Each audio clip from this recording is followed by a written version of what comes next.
Hello everyone, welcome back to this new video. साथियों, स्वागत है आप सभी का इस टेस्ट सीरीज के यूपीपीसीएस के प्रीलिम टेस्ट सीरीज में 2024 के दृष्टि के टेस्ट सीरीज है साथियों। और ये जो हमारी सीरीज है सीरीज सी है और इसमें हम बात करने वाले हैं, ये फुल लेंथ टेस्ट सीरीज है। तो उसमें 1 बाय 1 करके सारे क्वेश्चंस को देखेंगे और कंप्लीट पेपर एनालिसिस यहाँ पे आपको टेस्ट सीरीज मिलेगा। और साथियों बता दें कि जो साथी नए हैं वो बाकी के भी जो टेस्ट सीरीज कराए जा चुके हैं उस टेस्ट सीरीज को ज़रूर देख लीजिए। और इसके साथ साथ बता दें PDF के लिए आप टेलीग्राम चैनल से जुड़ जाएगा, लिंक डिस्क्रिप्शन में, वहाँ से आप टेलीग्राम से PDF प्राप्त कर सकते हैं।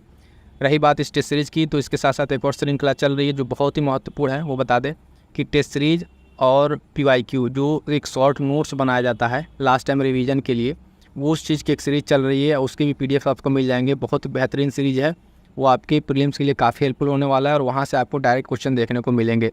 चलिए फिलहाल तो अभी हम देखते हैं आज की इस टेस्ट सीरीज़ को, Uttar Pradesh pre test series, ठीक है, 2024। और ये टेस्ट संख्या जो है 11 है और ये फुल लेंथ है, FLT full length test series है GS का, ठीक है।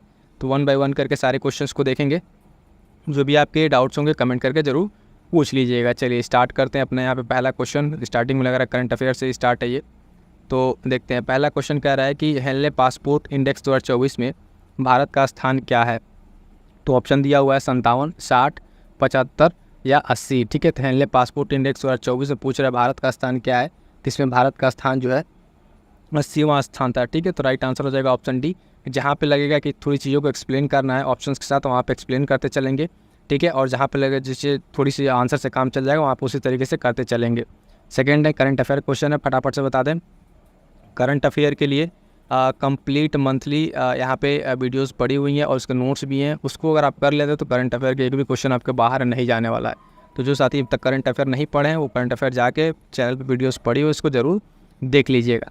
अगला है स्माइली मंदिर परियोजना जो है उद्घाटन हुआ है और ये किस राज्य में है। उत्तर प्रदेश, छत्तीसगढ़, उड़ीसा या उत्तराखंड। तो इसका राइट आंसर हो जाएगा साथियों ऑप्शन बी, उड़ीसा में, ठीक है। इसका राइट आंसर हो जाएगा ऑप्शन बी, उड़ीसा में ये स्थित है। ये समलेश्वरी मंदिर क्षेत्र प्रबंधन के नाम से जाना जाता है। आइए अगला क्वेश्चन देखते हैं। इंपॉर्टेंट क्वेश्चन है ये कि हाल ही में जो तेंजिंग नोर्गे राष्ट्रीय साहसिक कार्य के लिए पुरस्कार जो 2022 से सम्मानित किया गया है, ठीक है। तो इस पुरस्कार से किसको सम्मानित किया गया है। तो सविता कंसवाल, प्रभा अन्ने या बेल्ले मोनप्पा या पोगड़े उपा बारले। तो क्वेश्चन नंबर 3 का राइट आंसर हो जाएगा ऑप्शन ए, ठीक है, सविता कंसवाल को हाल फिलहाल में प्रेसिडेंट द्रौपदी मुर्मू ने इनको इस पुरस्कार से सम्मानित किया है। आइए नेक्स्ट क्वेश्चन देखते हैं। क्वेश्चन नंबर 4 कह रहा है कि जलवायु सम्मेलन 2024 निम्नलिखित में से किस राज्य में आयोजित किया गया, ठीक है। तो ऑप्शन है उत्तराखंड, उत्तर प्रदेश, महाराष्ट्र या तमिलनाडु। इसका राइट आंसर हो जाएगा ऑप्शन सी, महाराष्ट्र, ठीक है।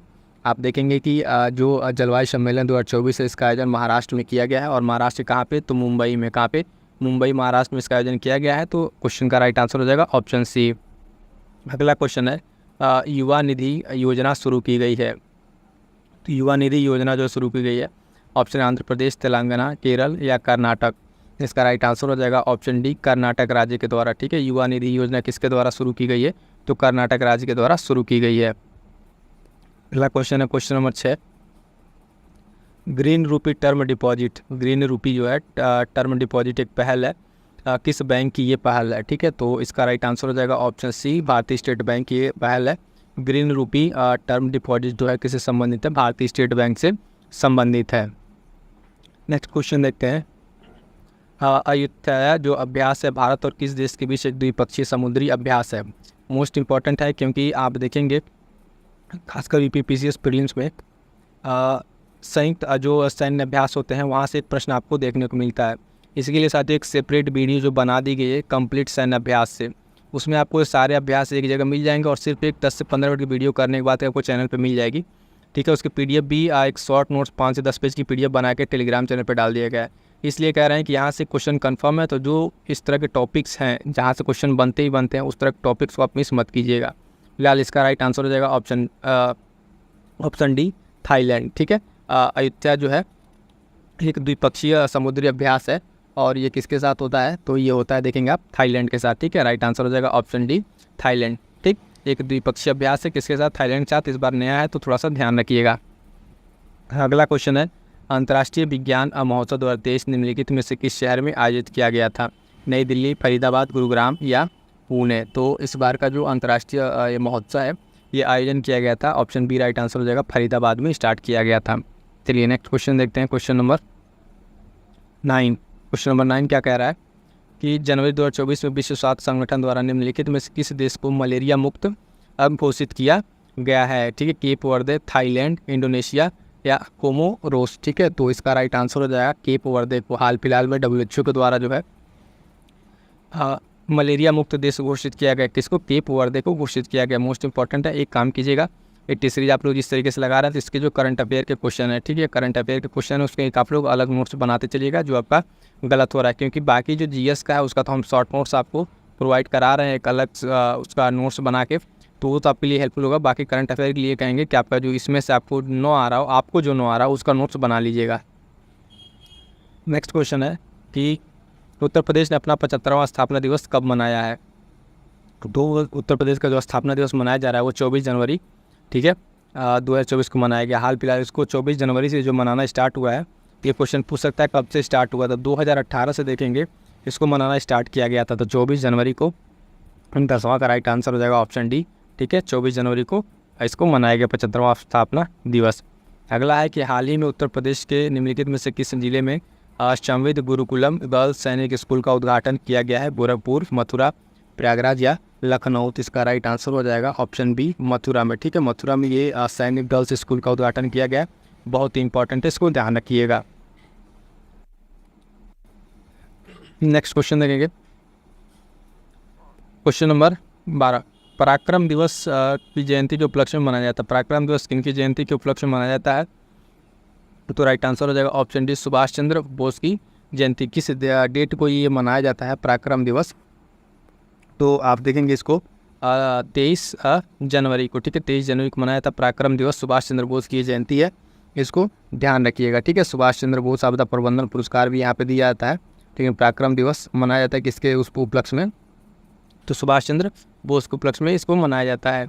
अगला है कि स्मार्ट ऐप लॉन्च किया है, इसने लॉन्च किया कर्नाटक, केरल, हिमाचल प्रदेश या जम्मू कश्मीर।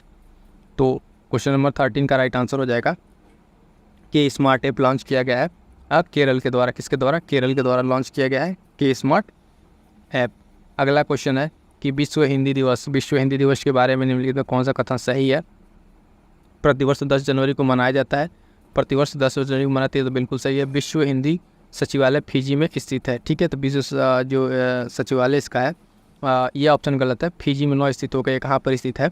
ये जो है पोर्ट लुइस मॉरिशस में स्थित है। कहाँ पे? पोर्ट लुइस में स्थित है। तो 2 गलत हो जाएगा, पूछा कौन सा इसमें सही बताना है, तो राइट आंसर ऑप्शन ए हो जाएगा हमारा, ऑप्शन ए केवल राइट आंसर हो जाएगा। ठीक है, प्रतिवर्ष 10 जनवरी को मनाया जाता है विश्व हिंदी दिवस। और राष्ट्रीय हिंदी दिवस आप राष्ट्रीय हिंदी दिवस कब मनाया था आप कमेंट करके बताइए, दोनों अलग अलग चीज़ें हैं, इसको ध्यान रखिएगा। ठीक है, नेक्स्ट क्वेश्चन देखते हैं, क्वेश्चन नंबर 15। ऑपरेशन अमृत, ठीक है, अमृत संबंधित है किससे? रासायनिक उर्वरकों का प्रयोग में कमी लाने के लिए, आर्द्र भूमियों के सतत उपयोग को बढ़ावा देने के लिए, एंटीबायोटिक के अधिक प्रयोग पर अंकुश लगाने के लिए, इनमें से कोई नहीं। तो इसका राइट आंसर हो जाएगा ऑप्शन सी, एंटीबायोटिक के अधिक प्रयोग पर अंकुश लगाने के लिए ऑपरेशन अमृत स्टार्ट किया गया। इससे क्या है कि इसमें जो है औषधि विभाग जो है वो इस पर काम कर रहा है कि एंटीबायोटिक के रूप में बाकी चीज़ों का इसका उपयोग कम किया जाए। ठीक है, इसके अधिक प्रयोग पर क्या किया जाए? रोक लगाया जाए। ऑपरेशन अमृत, ठीक है, केरल से संबंधित है, केरल। ठीक है, तो याद रखिएगा ये राज्य भी इंपॉर्टेंट हो जाता है। अगला क्वेश्चन देखते हैं, करंट अफेयर क्वेश्चन को थोड़ा जल्दी मिल देखें फटाफट से। 16 कह रहा है कि निम्नलिखित में से कौन भारतीय सेना में पहली महिला सूबेदार बन गई हैं? ठीक है, तो पहली महिला सूबेदार जो बनी है भारतीय सेना की बात की जा रही है, तो इसका राइट आंसर हो जाएगा ऑप्शन ए, प्रीति रजक। ठीक है, ऑप्शन ए जो है प्रीति रजक जो है यहाँ पे भारतीय सेना में पहली महिला सूबेदार बनी है। नेक्स्ट क्वेश्चन देखेंगे, क्वेश्चन नंबर 17 कह रहा है कि निम्नलिखित में से पद्म विभूषण पुरस्कार 2024 से सम्मानित किया गया है किसे? बैजंती माला बालिक को, कोनी डेला चिरंजीवी, बिंदेश्वर पाठक, पद्मा सुब्रमण्यम। ठीक है, तो इसका राइट आंसर हो जाएगा ऑप्शन डी। ठीक है, 1 2 3 4 चारों लोगों को आप देखेंगे यहाँ पे, जो चारों नाम आपके सामने हैं, इन चारों को क्या मिला है? पद्म विभूषण इन लोगों को मिला हुआ है, तो राइट आंसर हो जाएगा ऑप्शन डी। अगला है कि क्वेश्चन नंबर 18, खंजर अभ्यास भारत और किस देश के बीच एक संयुक्त अभ्यास है?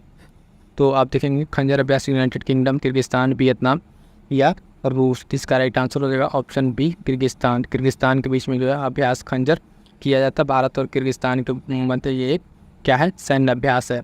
ठीक है, तो भारत और इसके बीच में एक सैन्य अभ्यास है और इसका 11वां संस्करण जो है हाल फिलहाल में हिमाचल प्रदेश में, अपने यहाँ हिमाचल प्रदेश में हुआ था।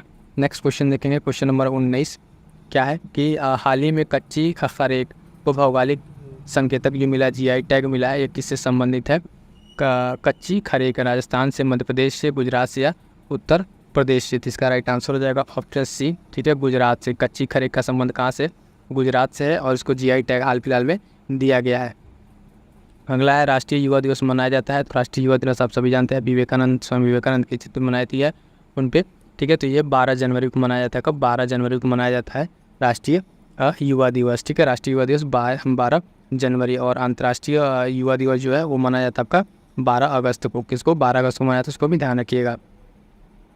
नेक्स्ट क्वेश्चन है और इम्पॉर्टेंट क्वेश्चन देखिएगा कि 2024 में 16वें वित्त आयोग के अध्यक्ष किसे नियुक्त किया गया है? तो इसे नियुक्त किया गया था अरविंद पनगड़िया को। ठीक है, अरविंद पनगड़िया को नियुक्त किया गया था 16वें वित्त आयोग का अध्यक्ष। ठीक है, क्वेश्चन इसके जो करंट अफेयर को फटाफट से देखते चलते हैं।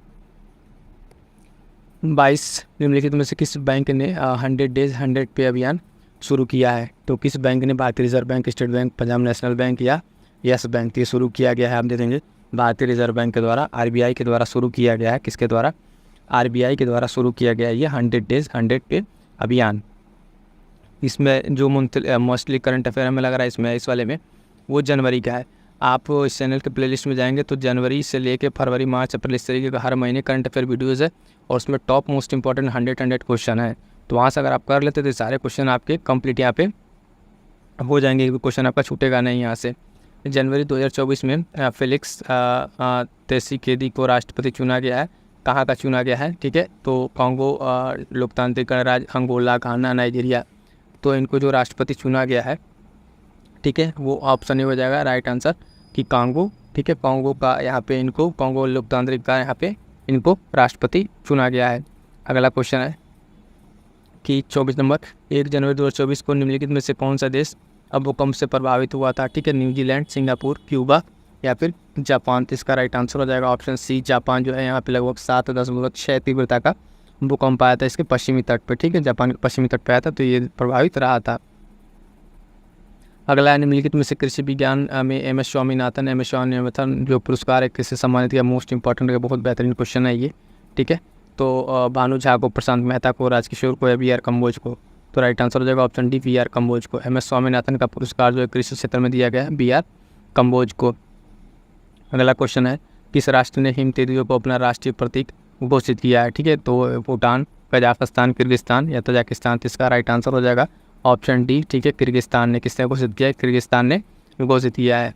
अगला क्वेश्चन इंपॉर्टेंट, केंद्रीय शिक्षा मंत्रालय ने प्रेरणा शिक्षण कार्यक्रम की शुरुआत की है। ठीक है, तो किससे किस क्लास तक इसको शुरू किया गया? आप देखते हैं 6 से 12 तक, ठीक है, या 1 से 5 तक, उसके साथ है 9 से 12, फिर 6 से 10। इसका राइट आंसर हो जाएगा ऑप्शन सी। ठीक है, ये न्यू एजुकेशन पॉलिसी जो है उसके तहत शुरू किया गया है प्रेरणा कार्यक्रम, NEP न्यू एजुकेशन पॉलिसी के तहत शुरू किया गया। राइट आंसर हो जाएगा 9 से 12 तक के लिए इसको शुरू किया गया है। नेक्स्ट क्वेश्चन देखेंगे, क्वेश्चन नंबर 28, स्मार्ट सिटी कार्यक्रम 2 जो स्मार्ट 2.0 का कार्यक्रम का उद्देश्य क्या है? तो इसका उद्देश्य अगर हम देखेंगे तो शिक्षण संस्थानों में आयुर्वेद संस्थान अनुसंधान को बढ़ावा देना, यही राइट आंसर हो जाएगा। ऑप्शन ए इसका राइट आंसर हो जाएगा। ठीक है, शिक्षण संस्थानों में आयुर्वेद अनुसंधान को बढ़ावा देना स्मार्ट 2.0 कार्यक्रम का उद्देश्य है। अगला है बखीरा पक्षी वन्यजीव अभ्यारण्य फ्लोटिंग सोलर प्लांट की प्रस्तावित क्षमता क्या है? ठीक है, तो पहले तो जानिए बखीरा जो वन्यजीव अभ्यारण्य है ये कहाँ पर है? तो ये उत्तर प्रदेश में जो आप देखेंगे संत कबीरनगर जिला, ठीक है, संत कबीरनगर जिले में पड़ता है बखीरा ये पक्षी अभ्यारण्य।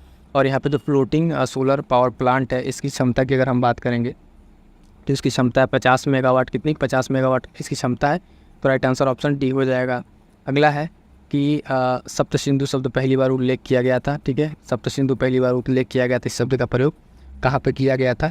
तो ऋग्वेद में किया गया था। राइट आंसर हो जाएगा ऑप्शन है। यहाँ पे देखेंगे हमें लग रहा है कि 29 क्वेश्चन तक यहाँ पे करंट अफेयर के थे। अब यहाँ से आपके स्टैटिक पार्ट जो है फुल लेंथ में स्टार्ट हो गए। 3 क्वेश्चन को ध्यान से कीजिएगा। और बता दें मोस्टली क्वेश्चन हमें लग रहा है सारे क्वेश्चन आप ध्यान देंगे तो जनवरी के हैं। करंट अफेयर जाके कवर कर लीजिएगा, वहाँ से आपके क्वेश्चन छूटेंगे नहीं यहाँ से। अगला क्वेश्चन देखेंगे कि क्वेश्चन नंबर 31, जैन धर्म के संदर्भ में जैन धर्म के संदर्भ में निम्नलिखित कौन सा कथन सही है? जैन धर्म ईश्वर के अस्तित्व में विश्वास नहीं करता है। श्वेतांबर और दिगंबर जैन धर्म के 2 संप्रदाय हैं, ठीक है, 2 संप्रदाय है। तो इसमें कह रहा है कौन सा सही है, उत्तर चुनिए। तो ये जो ईश्वर का अस्तित्व में विश्वास नहीं करते भी सही है और भी ये भी सही है, ठीक है। तो कह रहा है हम ऑप्शन देखेंगे 1 और 2 दोनों किस में हो जाएंगे, क्योंकि 31 का सी अगर आप देखेंगे 31 का सी आपका यहाँ पे राइट आंसर हो जाएगा, ठीक है। जैन धर्म के 3 सिद्धांत है जो आप जानते हैं त्रिरत्न के नाम से जाने जाते हैं और ये ईश्वर में विश्वास नहीं करते। और 2 इनके जो जैन संप्रदाय है वो यहाँ पे हो जाएगा। अगला क्वेश्चन देखें, क्वेश्चन नंबर 32। तो परिषद जो हुए थे उसके स्थान पर विचार कीजिए और इनको अपने काल के क्रम में इनको व्यवस्थित कीजिए। यानी जो बौद्ध काउंसिल हुई थी, ठीक है, बौद्ध संगीति आप कहें 1 2 3 4 हुई थी, उसको कालानुक्रम में अरेंज करना है। तो सबसे पहले हम जानते हैं कौन सा हुआ था। पहले हुआ था राजगीर, ठीक है, पहला हुआ था अजातशत्रु के समय में हुआ था, ठीक है। तो पहला से स्टार्ट किए तो ये ऑप्शन कट जाएगा, ये ऑप्शन कट जाएगा। उसके बाद से दूसरे पे आएगा वैशाली, तीसरे पे पाटलिपुत्र और चौथे पे कश्मीर, ठीक है। तो चौथा इसमें है तो ये भी कट जाएगा। तो राइट आंसर हो जाएगा ऑप्शन बी, ठीक है, ऑप्शन बी राइट आंसर हो जाएगा। इस तरीके के शॉर्ट नोट्स जरूर बना लीजिएगा, यहाँ से कई क्वेश्चन बन सकते हैं। इससे बौद्ध संगीति से ये पूछ सकता है कि कौन किसके समय में हुआ था, उस समय उसका अध्यक्ष कौन थे, इस तरीके से ये पूछा सकता है। यहाँ पे 4 का क्रम पूछा तो हम बता देते हैं ऑप्शन बी यहाँ पे राइट आंसर होगा, ठीक है। राजगिरी, वैशाली, पाटलिपुत्र और कश्मीर करके यहाँ पे आंसर होगा। अगला क्वेश्चन देखेंगे, कह रहा है क्वेश्चन नंबर 33 कि सातवाहन वंश का संस्थापक था। सातवाहन जो वंश था उसके संस्थापक की बात करें अगर हम तो सिमुक, कृष्ण, हाल या श्री सतकर्णी। इसका राइट आंसर हो जाएगा ऑप्शन ए सिमुक। सिमुक जो है सातवाहन वंश का संस्थापक था, तो इसका राइट आंसर हो जाएगा ऑप्शन ए सिमुक, ठीक। नेक्स्ट क्वेश्चन देखें, क्वेश्चन नंबर 34। ये क्या कह रहा है? कह रहा है कि गांधार कला के संदर्भ में निम्नलिखित में से कौन सा कथन सत्य है? यह भारतीय और ग्रीको रोमन तत्वों का मिश्रण था। गांधार कला का मुख्य विषय महायानवाद था, ठीक है। तो ये कह रहा है इसमें पूछना कौन सा सही है। इसका राइट आंसर हो जाएगा 34 का। हम देखेंगे पहला भी सही है और दूसरा भी सही है, ठीक है। तो राइट आंसर हो जाएगा इसका दोनों जो है ऑप्शन दिया हुआ है सी, ठीक है, 1 और 2 दोनों क्लियर है। यानी जो दोनों बात कही गई इसमें, ये बात गांधार कला के संबंध में क्या है, सही है। अगला क्वेश्चन देखें, क्वेश्चन नंबर 35। क्वेश्चन नंबर 35 क्या कह रहा है कि निम्नलिखित में से कौन सा विदेशी यात्री हर्षवर्धन के समय भारत आया था? तो मेगास्थनीज, वेनसॉन्ग, फायान या प्लिनी, ठीक है। तो इसका राइट आंसर हो जाएगा वेनसॉन्ग, ठीक है। राइट आंसर हो जाएगा ऑप्शन सी। ये हर्षवर्धन के समय क्या कौन सा विदेशी यात्री है जो भारत आया था, क्लियर है। नेक्स्ट क्वेश्चन देखेंगे, नेक्स्ट क्वेश्चन है क्वेश्चन नंबर 36। क्वेश्चन नंबर 36 कह रहा है कि निम्नलिखित पल्लव शासकों में से कौन सा समुद्रगुप्त द्वारा पराजित हुआ था, ठीक है। तो कौन सा पराजित हुआ था? ऑप्शन है विष्णुगुप्त, है ना, शिव, स्कंदवर्मन, सिंह, विष्णु या नरसिंहवर्मन प्रथम। तो इसका राइट आंसर हो जाएगा, इससे पराजित होने वाला जो था वो था विष्णुगुप्त, ठीक है। और आंसर ये राइट आंसर हो जाएगा। यहाँ पे कह रहा है कि विष्णुगुप्त जो है ये इससे पराजित होने वाला शासक, पल्लव शासक था, ठीक है। तो राइट आंसर ऑप्शन ए हो जाएगा। अगला क्वेश्चन है 37 की बोरोबुदुर मंदिर का निर्माण करवाया था, किसने करवाया था? चोल शासकों ने, शैलेंद्र शासकों ने, पल्लव शासकों या अहोम शासकों ने।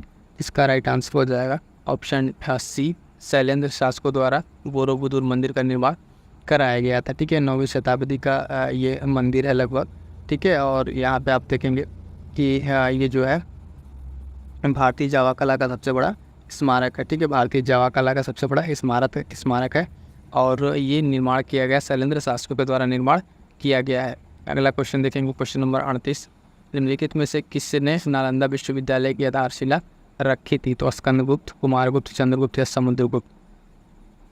इसका राइट आंसर हो जाएगा ऑप्शन बी कुमारगुप्त, ठीक है। कुमारगुप्त ने नालंदा विश्वविद्यालय क्या करती थी? आधारशिला रखी थी। नेक्स्ट क्वेश्चन देखें, क्वेश्चन नंबर 39।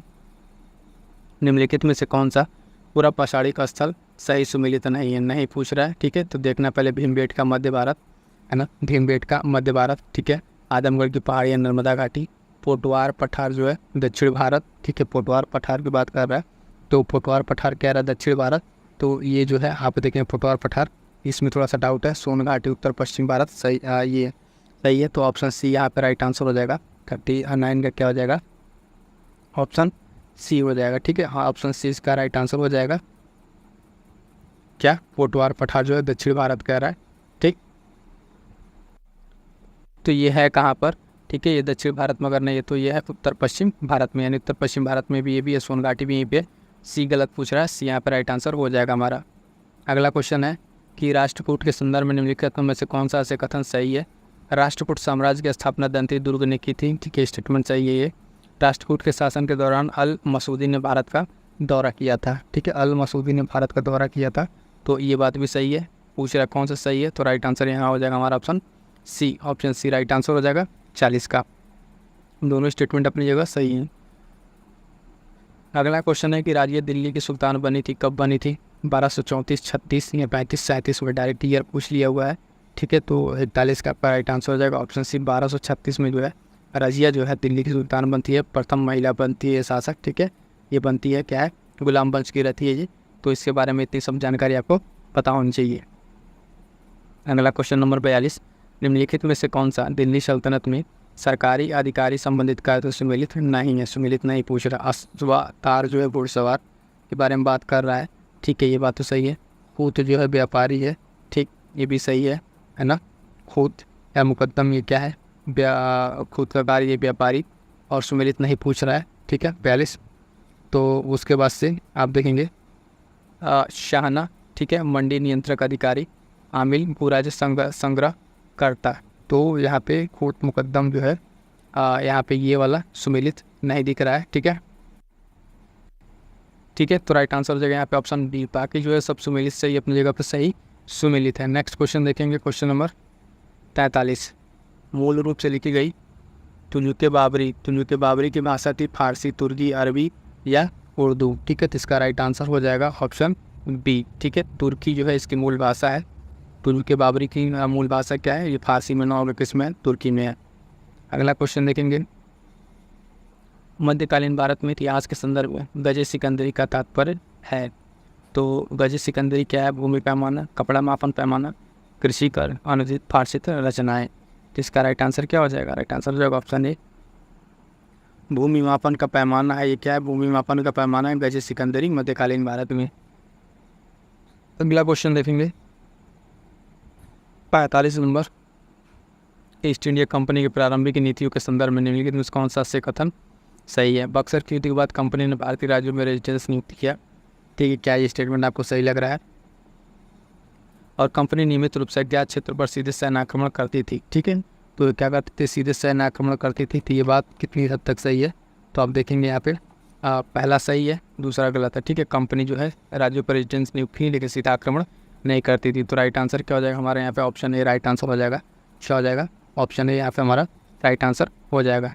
नेक्स्ट क्वेश्चन देखेंगे कि 46 नंबर, महालवाड़ी बंदोबस्त प्रणाली शुरू की गई थी, कब शुरू की गई थी, 1792 में, 99 में, है ना, 1815 या 1822 में, तो इसका राइट आंसर हो जाएगा 46 का हो जाएगा डी, 1822 में, सीधा सीधा इसका राइट आंसर है। महालवाड़ी बंदोबस्त प्रणाली शुरू की गई थी 1822 ईस्वी में। क्वेश्चन नंबर 47 कह रहा है कि आत्मसम्मान आंदोलन प्रारंभ किया गया था, कब प्रारंभ किया गया था, ठीक है, या किसके द्वारा ये आप पूछ रहा है, श्री नारायण गुरु, B are Ambedkar, Jyotirao Phule, EV. स्वामी नायकर के द्वारा, ठीक है, तो 47 पे क्या हो जाएगा, 47 का राइट आंसर हो जाएगा साथियों option D, EV. Ramaswamy Naikar के द्वारा स्टार्ट किया गया है आत्मसम्मान आंदोलन। अगला है कि दक्षिण अफ्रीका से अस्थायी रूप से लौटकर आने के समय महात्मा गांधी की आयु थी, जब दक्षिण अफ्रीका से महात्मा गांधी लौट के आए थे अस्थायी रूप से, तो उनकी आयु कितनी थी, तो उस समय थी 46 वर्ष, ठीक है, ये फैक्ट है, ध्यान रखिएगा 46 वर्ष इस समय उनकी आयु थी। अगला है 49 नंबर, 49 नंबर क्या कह रहा है कि किसी भारतीय जो बैंक है वो आरक्षित नकदी निधि अनुपात CRR निर्धारित किया जाता है, तो CRR किसके द्वारा निर्धारित किया जाता है, तो RBI के द्वारा, ठीक है, इसका राइट आंसर क्या हो जाएगा, राइट आंसर हो जाएगा RBI के द्वारा CRR निर्धारित किया जाता है, ठीक है, RBI बताता है इस चीज़ निर्धारित करके। अगला क्वेश्चन है 50 नंबर, कह रहा है कि मुद्रा के संदर्भ में निम्नलिखित में कौन सा से कथन सही है, ठीक है, कौन सा से सही है। आय में वृद्धि ऐसे मुद्रा की मांग में वृद्धि होगी, या ऊंची ब्याज दरों पर मुद्रा की मांग बढ़ जाती है, क्या होती है, बढ़ जाती है, तो इसका राइट आंसर हो जाएगा। इससे पूछ रहा है कौन सा सही है, तो पहला सही है, ऊंची ब्याज दर पर मुद्रा की मांग बढ़ के नहीं घट जाती है, ठीक है, सेकंड वाला क्या होगा, उच्च ब्याज दर मुद्रा की मांग क्या होती है, कम हो जाती है, तो ये गलत हो जाएगा, और हमारे पास राइट आंसर देने होंगे तो केवल एक राइट आंसर हो जाएगा, ठीक। अगला क्वेश्चन देखेंगे, question number 51, mitochondrial gene therapy के संदर्भ में विचार करना है, सत्य कथन देखना है कौन सा सही है। तो यहाँ पे देखेंगे इसका उपयोग माइटोकॉन्ड्रियल रोगों की वंशानुक्रम निरंतरता को रोकने के लिए किया जाता है, बिल्कुल सही है। इसका उपयोग 3 एपेरेंट बीज के विकास हेतु किया जाता है, ये भी सही है। ठीक है, तो इसके बारे में दोनों स्टेटमेंट सही है। फिर से एक बार आप लोग ध्यान से देख लीजिए, दोनों स्टेटमेंट यहाँ पे क्या है, सही दिया हुआ है। तो हमारा राइट आंसर क्या हो जाएगा, यहाँ पे राइट आंसर हो जाएगा ऑप्शन सी, 1 और 2 दोनों। ठीक है, अगला क्वेश्चन देखेंगे, फटाफट से देखते चलिए, क्योंकि बहुत सारे टेस्ट सीरीज आपको लगाना है तो थोड़ा स्पीड मेंटेन किया रहेगा। जहाँ पे जो बताने लायक चीज़ें हैं वो बताई जा रही हैं। और फिर से एक बार बता दें कि टेस्ट सीरीज और PYQ का निचोड़ एक शॉर्ट नोट्स है, वो आपको प्रोवाइड कराया जा रहा है, जो आपको लास्ट टाइम PCS प्रीलिम्स या RAR प्रीलिम्स में रिवीजन के लिए बहुत ही महत्वपूर्ण है, और वहाँ से आपको क्वेश्चन डायरेक्ट मिलेंगे। तो इसलिए उस सीरीज को आप फटाफट से देख जरूर लीजिएगा और नोट्स जरूर बना लीजिएगा। ज़्यादा इंपॉर्टेंट आपका खुद का नोट्स बनाना है, बाकी PDF हम आपको प्रोवाइड करा दिए हैं। अगला क्वेश्चन है, मांसपेशियों में किसकी सहायता से हड्डियों से जुड़ी होती हैं। ठीक है, एलिवर, कांड्रा, है ना, वसामय उत्तक या एपिथीलियम। ठीक है, तो 52 का राइट आंसर हो जाएगा कांड्रा। ठीक है, राइट आंसर ऑप्शन सी।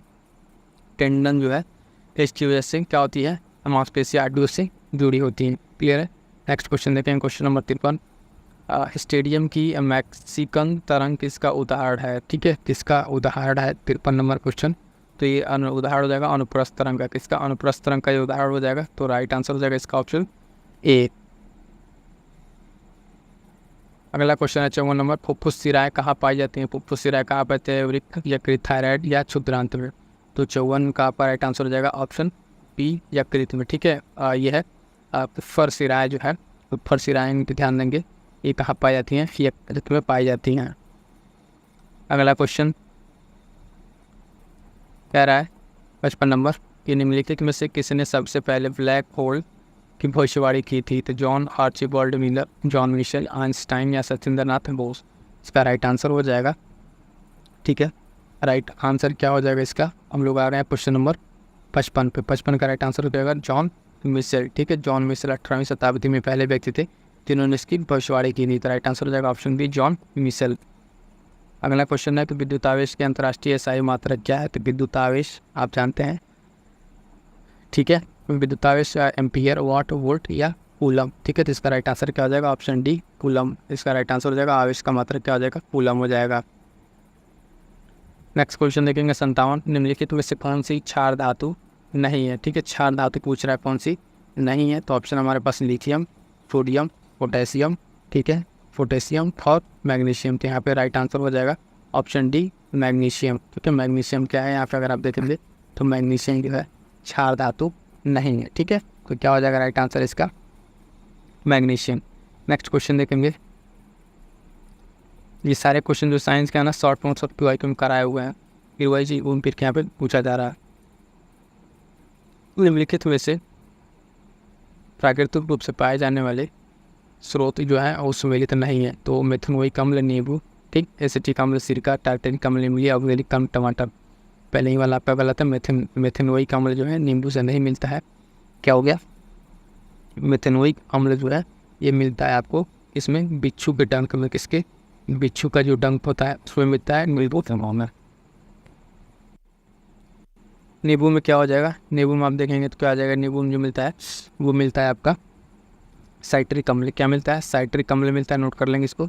बाकी तीनों अपनी जगह सही है, ये वाला गलत है। मेथनोइक अम्ल कहाँ मिलता है, बिच्छू के डंक में मिलता है।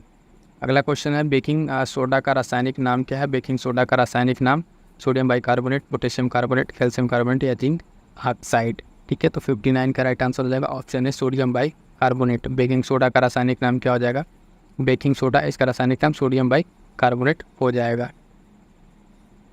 क्वेश्चन नंबर 60, निम्नलिखित में से कौन सा जानवर पराश्रव्य ध्वनि उत्पन्न कर सकते हैं। ठीक है, तो पराश्रव्य जो ध्वनि उत्पन्न करने वाले जानवर ऑप्शन है डॉल्फिन, चमगादड़, हाथी या ए या बी दोनों। ठीक है, तो राइट आंसर हो जाएगा इसका ऑप्शन डी, डॉल्फिन और चमगादड़ दोनों क्या कर सकते हैं, पराश्रव्य तरह की ध्वनि उत्पन्न कर सकते हैं। तो यानी हमारा राइट आंसर क्या हो जाएगा, ऑप्शन डी यहाँ पे राइट आंसर हो जाएगा। अगला क्वेश्चन नंबर देखेंगे, क्वेश्चन नंबर 61 कह रहा है उष्णकटिबंधीय अभिसरण ICTZ के बारे में विचार करना है। यह विश्वतीय विपरीत परिस्थिति एक उच्च दाब क्षेत्र है जहाँ व्यापारिक हवाएं एकत्रित होती हैं। ठीक है, क्या होती हैं, व्यापारिक हवाएं एकत्रित होती हैं। और फिर कह रहा है दिसंबर में ICTZ इतना अक्षांशों के आसपास स्थित होता है। पूछ रहा है कौन सा सही है, तो दोनों यहाँ पे आप देखेंगे गलत है, दोनों अपनी जगह पर क्या है, गलत है। ठीक है, ये जुलाई महीने में यहाँ पे होता है, किस महीने में, जुलाई महीने में होता है 20 से 25 डिग्री पे, और विषुवतीय रेखा पर स्थिति जो है किस तरीके का है, उसका चिन्ह में एक निम्न वायु दाब वाला है। कौन सा निम्न वायु दाब वाला है? तो गलत कहाँ से हो जा रहा है ये क्वेश्चन, ये स्टेटमेंट है, ये गलत है। यहाँ पे उच्च दाब निम्न दाब होगा और ये दिसंबर में ना होगा, जुलाई में होगा। तो हमको राइट आंसर बताना है यहाँ पे, तो हमारा क्या हो जाएगा, ऑप्शन डी राइट आंसर हो जाएगा। क्वेश्चन नंबर 62 क्या है? क्वेश्चन नंबर 62 है, इस वर्षा से केरल और आसपास के क्षेत्रों में कॉफ़ी फूल खिलते हैं जिसे कहा जाता है। तो मैंगो शावर, ब्लॉसम शावर या नार्वेस्टर या लू। तो 62 का राइट आंसर क्या हो जाएगा, blossom shower, option B right answer हो जाएगा। आम का बहुत सार जो होता है आम पकाने के लिए, उसको क्या कहते हैं, उसको मैंगो शावर कहते हैं, ठीक है। और ये जो आपका फूल वाली बौछार है, ये क्या होता है, ब्लॉसम शावर आपको मिलेगा कहाँ देखने के लिए, इसके निकटवर्ती क्षेत्र में देखने को मिलेगा, ठीक है। तो राइट आंसर हो जाएगा ऑप्शन बी। क्वेश्चन नंबर 63 क्या है? 63 कह रहा है, निम्नलिखित में से किस बंदरगाह को अरब सागर की रानी के नाम से जाना जाता है? कोच्चि बंदरगाह, मुंबई बंदरगाह, मुर्मुगांव, कांडला। राइट आंसर हो जाएगा 63 का ऑप्शन ए, कोच्चि बंदरगाह, ठीक है। कोच्चि बंदरगाह को क्या कहा जाता है, अरब सागर की रानी कहा जाता है। क्लियर है। नेक्स्ट क्वेश्चन देखेंगे, पुग्गा घाटी। पुग्गा घाटी कहाँ स्थित है? हिमाचल प्रदेश, लद्दाख, है ना, और या फिर आप देखेंगे अरुणाचल प्रदेश या जम्मू कश्मीर। तो पुग्गा घाटी आप देखेंगे कहाँ स्थित है, पुग्गा घाटी लगभग आपका हो जाएगा ये लद्दाख में। कहाँ पे? इसका राइट आंसर हो जाएगा ऑप्शन सी, लद्दाख का राइट आंसर हो जाएगा, ठीक है। पुग्गा घाटी कहाँ स्थित है? तो लद्दाख में स्थित है। क्लियर है। नेक्स्ट क्वेश्चन देखेंगे, 65 नंबर, निम्नलिखित में से भारत की जनसंख्या की स्थिर वृद्धि अवधि कहा जाता है, ठीक है। 1901 से 1921, 1901 से 1921, 21 से 51, ठीक है, 51 से 81 या 81 से 2000। तो इसका राइट आंसर हो जाएगा ऑप्शन बी, 21 से 51 कहा जाता है। क्या कहा जाता है? 21 से 51 तक को कहा जाता है साथियों। भारतीय जनसंख्या में स्थिर वृद्धि की अवधि 21 से 51 कहा जाता है। अगला क्वेश्चन है, निम्नलिखित का तो विचार किए उन्हें जनगणना का द्वारा घनत्व के अनुसार पे अरेंज करना घटते क्रम में, महाराष्ट्र, पश्चिम बंगाल, उत्तर प्रदेश या केरल। सबसे ज़्यादा जनसंख्या बात की जाए तो केरल आपका पश्चिम बंगाल में होगा, ठीक है। तो 2 पहले आएगा आपका, तो देख लीजिए किस में पहले है, तो 2 सबसे पहले आपको मिल जा रहा है किस में, बी में। उसके बाद से 3 आएगा केरल, ठीक, उसके बाद से उत्तर प्रदेश और फिर महाराष्ट्र। सबसे ज़्यादा जनसंख्या तो कहाँ है? पश्चिम बंगाल में। दिए गए ऑप्शन के अनुसार हमारा राइट आंसर हो जाएगा क्या, ऑप्शन बी राइट आंसर हो जाएगा। अगला क्वेश्चन देखेंगे, क्वेश्चन नंबर 67, निम्नलिखित में से कौन सा राज्य चावल की 3 फसलें उत्पादित करता है जिन्हें होम, खमन, बोरो कहा जाता है? महाराष्ट्र, पश्चिम बंगाल, पंजाब या गुजरात। इसका राइट आंसर हो जाएगा ऑप्शन सी, चावल जानते हैं, पश्चिम बंगाल वाला रीजन में होगा, ऑप्शन सी यहाँ पर राइट आंसर हो जाएगा। नेक्स्ट क्वेश्चन, क्वेश्चन नंबर 68, निम्नलिखित में से कौन सी नदी महाराष्ट्र में प्रवाहित होती है? ठीक है, वैतरणी, कन्हार, इंद्रायणी या वंशधारा। ठीक है, तो 68 का राइट आंसर हो जाएगा ऑप्शन बी, इंद्रायणी। ठीक है, इंद्रायणी नदी जो है महाराष्ट्र में प्रवाहित होती है, तो 68 का राइट आंसर क्या हो जाएगा, बी। नेक्स्ट क्वेश्चन है क्वेश्चन नंबर 69। ये क्या कह रहा है, इसे थोड़ा सा मिलान करने वाला दिया है, ठीक है, और ये थोड़ा सा अलग तरीके से दे दिया हुआ है। तो देखिएगा यहाँ पे कह रहा है एक तरफ धातु दिया हुआ है और एक तरफ अयस्क दिया हुआ है। ठीक है, तो एल्यूमिनियम पे चला जाएगा किस पे, बॉक्साइट पे। ठीक है, आयरन आपका किस पे चला जाएगा, आयरन चला जाएगा आपका सिडेराइट पे। किस पे, सिडेराइट पे आयरन के चला जाएगा आपका सिडेराइट पे। उसके बाद बचा आपका तांबा किस पे चला जाएगा, सी आपका चला जाएगा मैलाकाइट पे। किस पे, तांबा चला जाएगा आपका मैलाकाइट पे, और बच गया आपका डी, तो डी आपका हो जाएगा पहले पे। तो इस हिसाब से अगर हम ऑप्शन को मैच करेंगे यहाँ पे, अब देखिए थोड़ा सा ढूंढ कर लेते हैं इसका, तो ए का चौथा मिला था, बी का तीसरा, ए का चौथा, बी का तीसरा, सब कट जाएगा। ये राइट आंसर क्या हो जाएगा हमारा, ऑप्शन डी। ठीक है, ऑप्शन डी यहाँ पर राइट आंसर हो जाएगा 67 का। समझ लीजिएगा, एल्यूमिनियम का बॉक्साइट, आयरन का सिडेराइट, और तांबे का मैलाकाइट, और जिंक का स्पेलेराइट। ठीक है, तो एक उसका राइट आंसर हो जाएगा। 70 नंबर क्वेश्चन देखते हैं, फटाफट से देखते चलिए, जितनी स्पीड अच्छी रहेगी उतना आपके लिए बेहतर होगा। निम्नलिखित में से कौन सा कायांतरित सेल का उदाहरण है, तो बालू, काश्म, ग्रेनाइट, क्वार्ट्ज या पेग्माटाइट। 70 का राइट आंसर हो जाएगा ऑप्शन बी, क्वार्ट्जाइट। ठीक है, क्वार्ट्जाइट क्या है, कायांतरित सेल का उदाहरण है। ठीक है, नेक्स्ट क्वेश्चन देखेंगे, क्वेश्चन नंबर 71। सूची दिया हुआ है, मिलान करने के लिए अनुच्छेद दिया हुआ है, और तरफ दूसरी तरफ दी है आपको सूची। अनुच्छेद 163 है, 53 है, 69, 169 है, 172 है। ठीक है, मिलान किस में करना है, इधर दिया हुआ है कि राज्य विधान परिषद का उत्साह सृजन, राज्यपाल सहायता सलाह देने के लिए मंत्रिपरिषद, राज्यों के राज्यपाल, राज्य विधानमंडल की अवधि। ठीक है, तो इसका राइट आंसर क्या हो जाएगा, इसको थोड़ा सा टून करेंगे लेकिन आ नहीं पाएगा यहाँ पे। तो देखिएगा 163 क्या हो जाएगा, 163 में आपका होगा राज्य को सहायता देने के लिए मंत्रिपरिषद। ठीक है, तो आपका यहाँ पे ए का हो जाएगा, ए का हम देखेंगे क्या हो जाएगा, तो सलाह देने के लिए। ते का दूसरा किस में है, ऑप्शन सी में। ठीक है, किस में है, ऑप्शन सी में इसका हो जाएगा, किस में, 71 का आपका ऑप्शन सी। बी का तीसरा हो जाएगा, बी क्या कह रहा है, बी जो है 153, इसका तीसरा क्या हो जाएगा, राज्यों के राज्यपाल हो जाएंगे, क्या हो जाएगा, राज्यों के राज्यपाल हो जाएंगे। कहाँ पे हम लोग थे, 70 कहाँ गया जी, हाँ यहाँ पे थे। ठीक है, तो इस हिसाब से हमारा राइट आंसर क्या हो जा रहा है, 71 का सी राइट आंसर हो जाएगा। ए का दूसरा, बी का तीसरा मिल जा रहा है। ठीक है, तो यहाँ पे बात फिर से देख लीजिए, यहाँ पे जो अब लिखा है डायरेक्ट आप पार्ट के लिखते रहें, लिखिएगा कि पहला कह रहा है राज्यों के विधान परिषद का ये साधन या अथवा सृजन जो है ये किस में होगा, आपका आर्टिकल 169 में होगा। राज्यों के राज्यपाल की मदद जो है ये कौन है, 163 है, और राज्यों के राज्यपाल किस आर्टिकल में है, राज्यों के राज्यपाल आपका 153 है, 153, और राज्यों के विधानमंडल की अवधि, ठीक है, तो वो 172 है। ठीक है, इस तरीके से यहाँ पे मिला लेंगे, नोट जरूर बना लीजिएगा। अगला क्वेश्चन है 72, निम्नलिखित में जिससे देख के बताना है, भारत के महालेखा जो नियत परीक्षा का CAG उसके बारे में सही कथन, राज्यों से संबंधित प्रतिवेदनों को CAG द्वारा भारत के राष्ट्रपति सम्मुख प्रस्तुत किया जाता है। ठीक है, नहीं ये तो पहला गलत है। ठीक, अब पूछ रहा सही, CAG को सर्वोच्च न्यायालय के न्यायाधीशों के तरफ के पद से हटाया जाएगा, तब भी सही है। तो केवल हमारा राइट आंसर क्या हो जाएगा, ऑप्शन डी क्या हो जाएगा, यहाँ पे राइट आंसर हो जाएगा। ठीक है, तो ये क्या करता है, उसमें गलत वाला बताया गया है, गलत वाले में क्या करता है, पहला गलत है इसमें, राज्यों का ये प्रतिवेदन राष्ट्रपति के सम्मुख में प्रस्तुत करता है, वहाँ किसके सामने प्रस्तुत करेगा, ये जो है उसके साथ साथ करके विधानमंडल में पेश करेगा। 73 क्या कह रहा है, स्टेटमेंट का विधानसभा का अध्यक्ष से रिलेटेड कार्यों को सही बताना है। तो उसमें कह रहा है अध्यक्ष विधानसभा का सदस्य नहीं रहता तो अपना पद रिक्त कर देगा। ठीक, क्या कर देगा, अपना पद रिक्त कर देगा। और उसके बाद से कह रहा है कि जब कोई प्रत्यक्ष या अध्यक्ष या उपाध्यक्ष पद से हटाने का संकल्प विचारते तो पीठासीन नहीं रहेगा। पहला भी सही है, दूसरा भी सही है, तो हमें आज सही राष्ट्र में बताना है। देखेंगे दोनों किस में दिया हुआ है, तो पहले वाले में दिया हुआ है ए और बी दोनों सही है। ठीक है, दोनों आपका स्टेटमेंट क्या है यहाँ पे सही है, क्लियर है। नेक्स्ट क्वेश्चन देखेंगे, क्वेश्चन नंबर 72, निम्नलिखित में से किस आयोग ने अन्य पिछड़ा वर्ग को 27% आरक्षण की मंजूरी दी थी, मंडल आयोग, हंटर आयोग, सरकारिया या कोठारी। तो राइट आंसर क्या हो जाएगा, 74 का राइट आंसर हो जाएगा ऑप्शन है मंडल आयोग। ठीक है, मंडल आयोग ने ही OBC के लिए 27% रिजर्वेशन की बात की थी। ठीक है, बाकी जो अन्य आयोग है, हंटर आयोग की अगर आप बात करेंगे तो ये 1882 में किया गया था ब्रिटिश के द्वारा। ठीक है, शिक्षा के लिए किया गया था। ठीक, और सरकारी कमीशन आप जानते हैं भारतीय केंद्र राज्य और संबंधों के बीच में किया गया था, MOTRS सरकारी आयोग में तो दिशा में। और कोठारी आयोग क्या है, ये शिक्षा आयोग है। कोठारी आयोग लास्ट टाइम इसी को चेंज किया गया था। तो लेकिन हमारा यहाँ पर राइट आंसर क्या है, ऑप्शन ए है मंडल आयोग। 75 नंबर क्वेश्चन है, नगर पालिकाओं के सभी चुनाव आयोजित किए जाते हैं। ठीक है, निर्वाचन आयोग द्वारा, राज्य निर्वाचन आयोग, राज्य विधायिका और जिला प्रशासन द्वारा। तो इसका राइट आंसर हो जाएगा ऑप्शन बी, राज्य निर्वाचन आयोग द्वारा। ठीक है, इसमें कोई डाउट नहीं होना चाहिए, क्लियर आंसर है।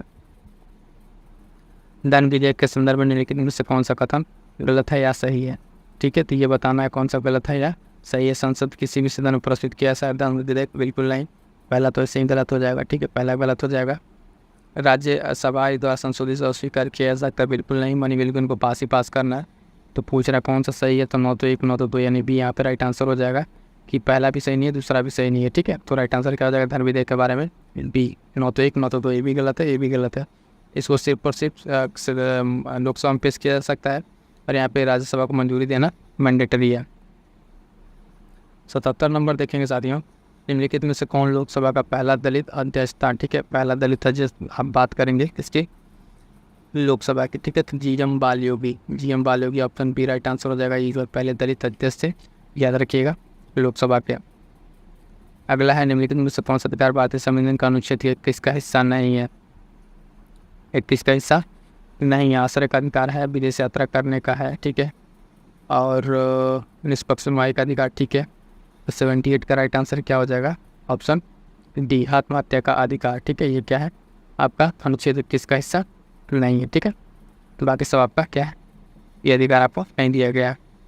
79 क्या कह रहा है? राज्यों की सीमा परिषद सदस्यों के नामांकन की विशेषताएं कहाँ से ली गई है?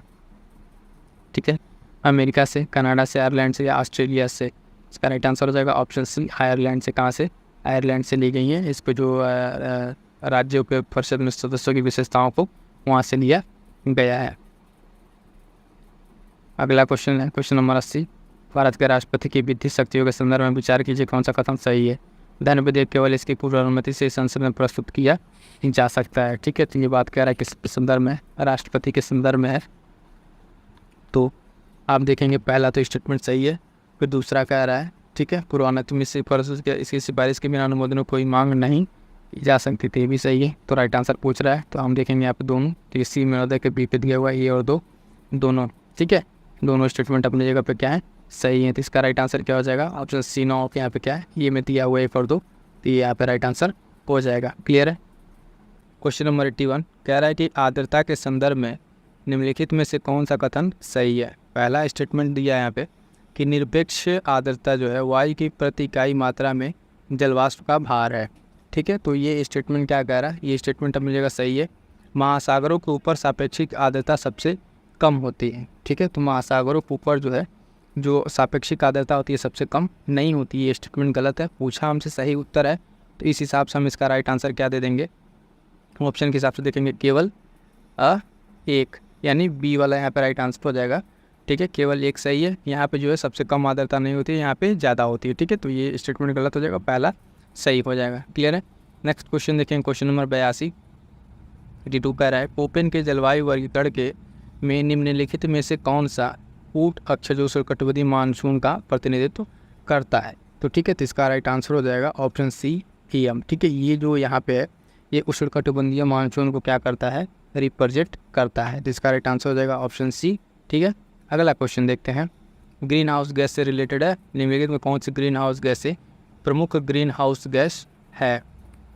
नाइट्रस ऑक्साइड, जलवाष्प, मीथेन, कार्बन डाइऑक्साइड। तो अगर इसमें हम बात करेंगे प्रमुख अगर कौन सी है, तो इसमें देखेंगे लगभग ऑप्शन देखें पहले, मीथेन भी आपको मिले, कार्बन डाइऑक्साइड। ठीक है, तो इसका आंसर हो जाएगा 1, 2, 3, 4। ठीक है, डी राइट आंसर हो जाएगा। हमने आपको जो शॉर्ट नोट्स में भी सर क्वेश्चन आपको बताए थे, मीथेन वाला कहे थे भी, इससे क्वेश्चन मिलता है आपको।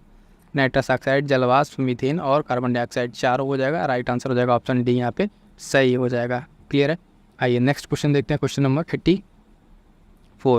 84 क्या कह रहा है कि रेशम कीट के पालन को कहा जाता है? तो रेशम कीट के पालन को क्या कहा जाता है? तो ऑप्शन देख लीजिएगा, एपीकल्चर, हॉर्टिकल्चर, है ना, सेरिकल्चर या फ्लोरिकल्चर। तो इसका राइट आंसर हो जाएगा 84 का सी। क्या कहते हैं इसको? सेरिकल्चर कहते हैं। तो इसी ध्यान रखिएगा। ठीक है, यहाँ पे थोड़ा सा एक पॉइंट तो बताने वाला जैसे जिससे कि आप देखेंगे हॉर्टिकल्चर में क्या होता है? बागवानी होती है। ठीक है, क्या होती है? बागवानी होती है।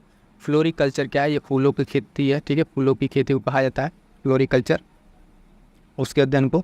और एपीकल्चर ये क्या होता है? ये मधुमक्खियों से रिलेटेड होता है। इसी तरीके के जब आपके पास क्वेश्चन ऐसा है जिसके ऑप्शन से चीज़ें बन सकती हैं, तो वो चीज़ भी आपको क्या करना है, पॉइंट्स आपको मेंशन कर लेने अपने नोट्स में, क्योंकि ये होता है यहाँ से आपको जो है ऑप्शन को एनालिसिस करके चीज़ों को आप अच्छे से तैयार कर सकते हैं। आपका तो आंसर सेरिकल्चर हो गया, यहाँ से आगे बढ़ सकते हैं फिर, लेकिन ऑप्शन के हिसाब से 2-3 पॉइंट था जो बताने लायक था, बता दिए यहाँ पे। नेक्स्ट क्वेश्चन देखें, क्वेश्चन नंबर 85। माइकोप्लाज्मा के संदर्भ में निम्नलिखित में से कौन सा कथन सही है? माइकोप्लाज्मा के बारे में बात कर रहा है, तो कह रहा है ये केवल प्राणियों के लिए जो है रोगजनक होता है। ठीक है, ये तो ऐसा बिल्कुल नहीं है। ठीक है, ये बात यहाँ पे बिल्कुल गलत है। ठीक है, दोनों के लिए जो माइकोप्लाज्मा है, केवल प्राणी नहीं, प्राणी और पादप दोनों के लिए होता है। ये ऐसे जीवधारी जिनमें कोशिका भित्ति का पूर्णतः अभाव होता है। ठीक है, तो ये स्टेटमेंट जो है अपने आप में सही है, पूछा हमसे सही है, तो राइट आंसर यहाँ पे हमारा हो जाएगा बी वाला। बी में अगर हम देखेंगे तो केवल 2 आंसर दिया, ये राइट आंसर हो जाएगा। गलत क्यों है, सही क्यों है, ये हमने आपको बता दी। ये केवल जो है प्राणियों में न होकर पादप में भी होता है, पादपों के लिए भी रोगजनक है, और इसमें जो है कोशिका भित्ति नहीं होती, ये बात बिल्कुल सही है। तो ये चीज़ पहला गलत हो जाएगा, दूसरा यहाँ पे सही हो जाएगा। आई होप ये क्वेश्चन आपको समझ में आ गया होगा। नेक्स्ट क्वेश्चन देखें, क्वेश्चन नंबर 85 था, आप देखिए 86। निम्नलिखित में से कौन सा बानर नहीं है? ठीक है, इसमें से कौन सा बानर नहीं? गिब्बन, लंगूर, गोरिल्ला या आरंगुटान, ठीक है। तो 86 का राइट आंसर क्या हो जाएगा, 86 का राइट आंसर हो जाएगा ऑप्शन सी लंगूर, ठीक है। लंगूर जो है ये क्या है, यहाँ पे आप देखेंगे कि ये एक बानर नहीं है बल्कि ये कोलोबनी से संबंधित है, ठीक है। इसे बंदरों में उसमें ये नहीं आता है, ठीक है। तो राइट आंसर हो जाएगा ऑप्शन सी। 87 के क्या है, 87 कह रहा है कि निम्नलिखित में से कौन सा सर्प प्रकृति में विषैला नहीं होता है। तो एक ऐसा भी सर्प है जो विषैला नहीं होता है, तो ऑप्शन हमारे पास कोबरा, ठीक है, वाइपर या करैत या पाइथन। तो इसका राइट आंसर हो जाएगा ऑप्शन डी पाइथन जो है, आप देखेंगे यहाँ पे एक विषैला प्रकृति का सर्प नहीं है, तो इसका राइट आंसर क्या हो जाएगा, ऑप्शन डी हो जाएगा।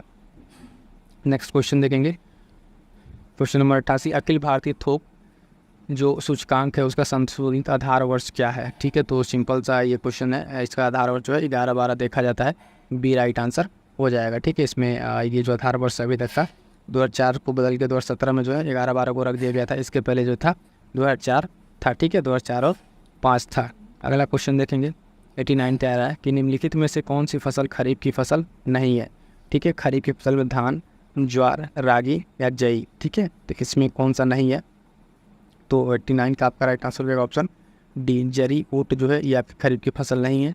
बाकी 3 तब क्या है खरीफ की फसल, इसमें धान, रागी और ज्वार, सोरगम जो है ये सब क्या आते हैं, इसमें खरीफ की फसल में आते हैं, ठीक है। बाकी जो है ये आपका इसमें जो दिया हुआ है राइट आंसर जई जो ऊँट है ये आपका इसमें शामिल नहीं होता है, ठीक है, इसमें शामिल नहीं होता है।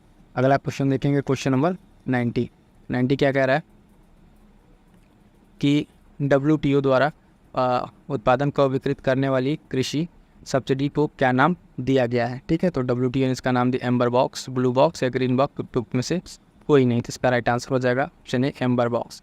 ये क्या कह रहा है एम्बर बॉक्स, WTO इसमें क्या है सब्सिडी को इसने नाम दिया है, जिसको क्या कहते हैं, इसमें जो है इस बॉक्स में आप देखेंगे सब्सिडी को छोड़कर सभी कृषि की सब्सिडी इसमें होती है, ठीक है।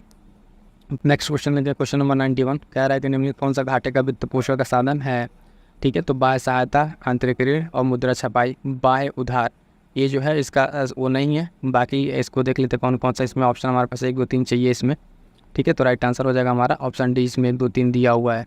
आपको फिर से क्लियर कर दें कि इस 4 ऑप्शन में जो है घाटे का वित्त पोषण में 1 2 3 आएगा, बाह्य सहायता, आंतरिक ऋण, छपाई भी आएगा, बाह्य उधार इसमें नहीं आता है, ठीक है। तो राइट आंसर हमारा डी में मिल जाएगा 1 2 3, तो ये राइट आंसर हो जाएगा। 92 है, 92 कह रहा है कि क्रिसिल, ICRA और केयर है, ये क्या है, तो कह रहा है क्रेडिट रेटिंग एजेंसियाँ हैं, विभिन्न राष्ट्रों के केंद्रीय बैंक हैं, भारत की ऑडिटिंग कंपनियां हैं, भारत के वैज्ञानिक संस्थान है। तो ये क्या है 92 का राइट आंसर हो जाएगा। 92 का राइट आंसर क्या हो जाएगा ऑप्शन ए, ये क्या है क्रेडिट रेटिंग एजेंसियाँ हैं, ठीक है। तो राइट आंसर ऑप्शन ए हो जाता है यहाँ पे। अगला क्वेश्चन देखेंगे, क्वेश्चन नंबर 93, किसी अर्थव्यवस्था के चालू एवं पूंजीगत खाते के निवल मूल्य को कहा जाता है, क्या कहा जाता है, ऑप्शन है निवल खातों का लेन देन, अदायगी संतुलन, कुल बाय लेन देन या उपयुक्त में से कोई नहीं। इसका राइट आंसर हो जाएगा 93 का राइट आंसर हो जाएगा ऑप्शन बी, ठीक है, ऑप्शन बी अदायगी संतुलन, ठीक है। राइट आंसर हो जाएगा ऑप्शन बी अदायगी संतुलन। अगला क्वेश्चन है क्वेश्चन नंबर 94, नकदी प्रबंधन बिल के संदर्भ में निम्नलिखित में से कौन सा कथन सही है। तो ये अस्थायी नकदी प्रवाह विसंगतियों को पूरा करने के लिए जारी किए गए दीर्घकालिक साधन है, ठीक, क्या है दीर्घकालिक साधन है, तो ये बात बिल्कुल गलत है।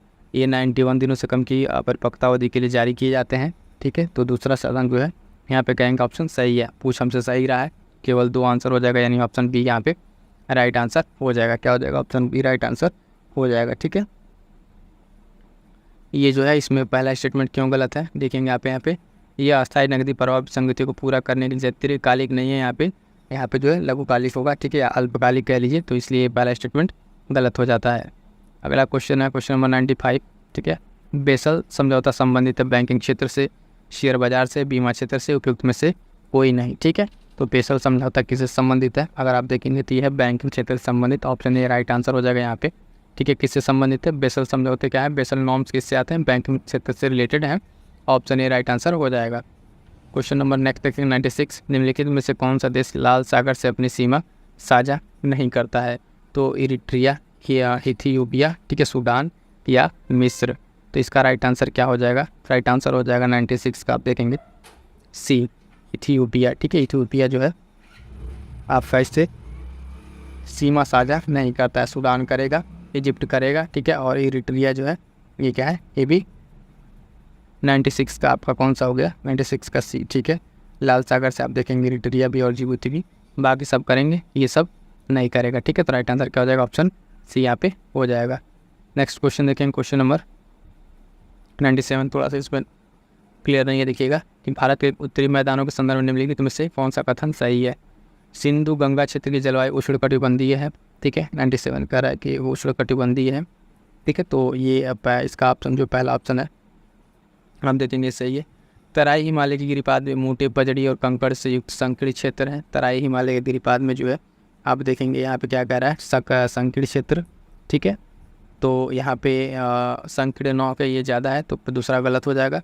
और हमारा यहाँ राइट आंसर क्या हो जाएगा, सिर्फ एक, और एक जो है ऑप्शन आप देखिए कहाँ पे दिया हुआ है, डी पे दिया हुआ है। तो इस तरह के भी ऑप्शन में लगाते टाइम ध्यान देखिएगा, जो आपने आंसर लगाया जनरली ये पहले पर आता है, लेकिन यहाँ पे इसको बदल के डी पे दे दिया है, तो ध्यान दीजिएगा लगाते टाइम गलत हो जाएगा फिल करते टाइम। ठीक है, पहला सही है, दूसरा इसका गलत है। अगला क्वेश्चन है क्वेश्चन नंबर 98, कह रहे निम्नलिखित में से कौन सा नदी घाटी परियोजना सुमेलित नहीं है, नहीं पूछा है। तो भाखड़ा नांगल आप देखेंगे सतलज पर है, बिल्कुल सही है। ठीक है, मंडी परियोजना की बात करें तो ब्यास रिवर पर है, बिल्कुल सही है। ठीक, नागार्जुन सागर जो है मंजरा पर है, इसमें थोड़ा डाउट है, यही गलत है।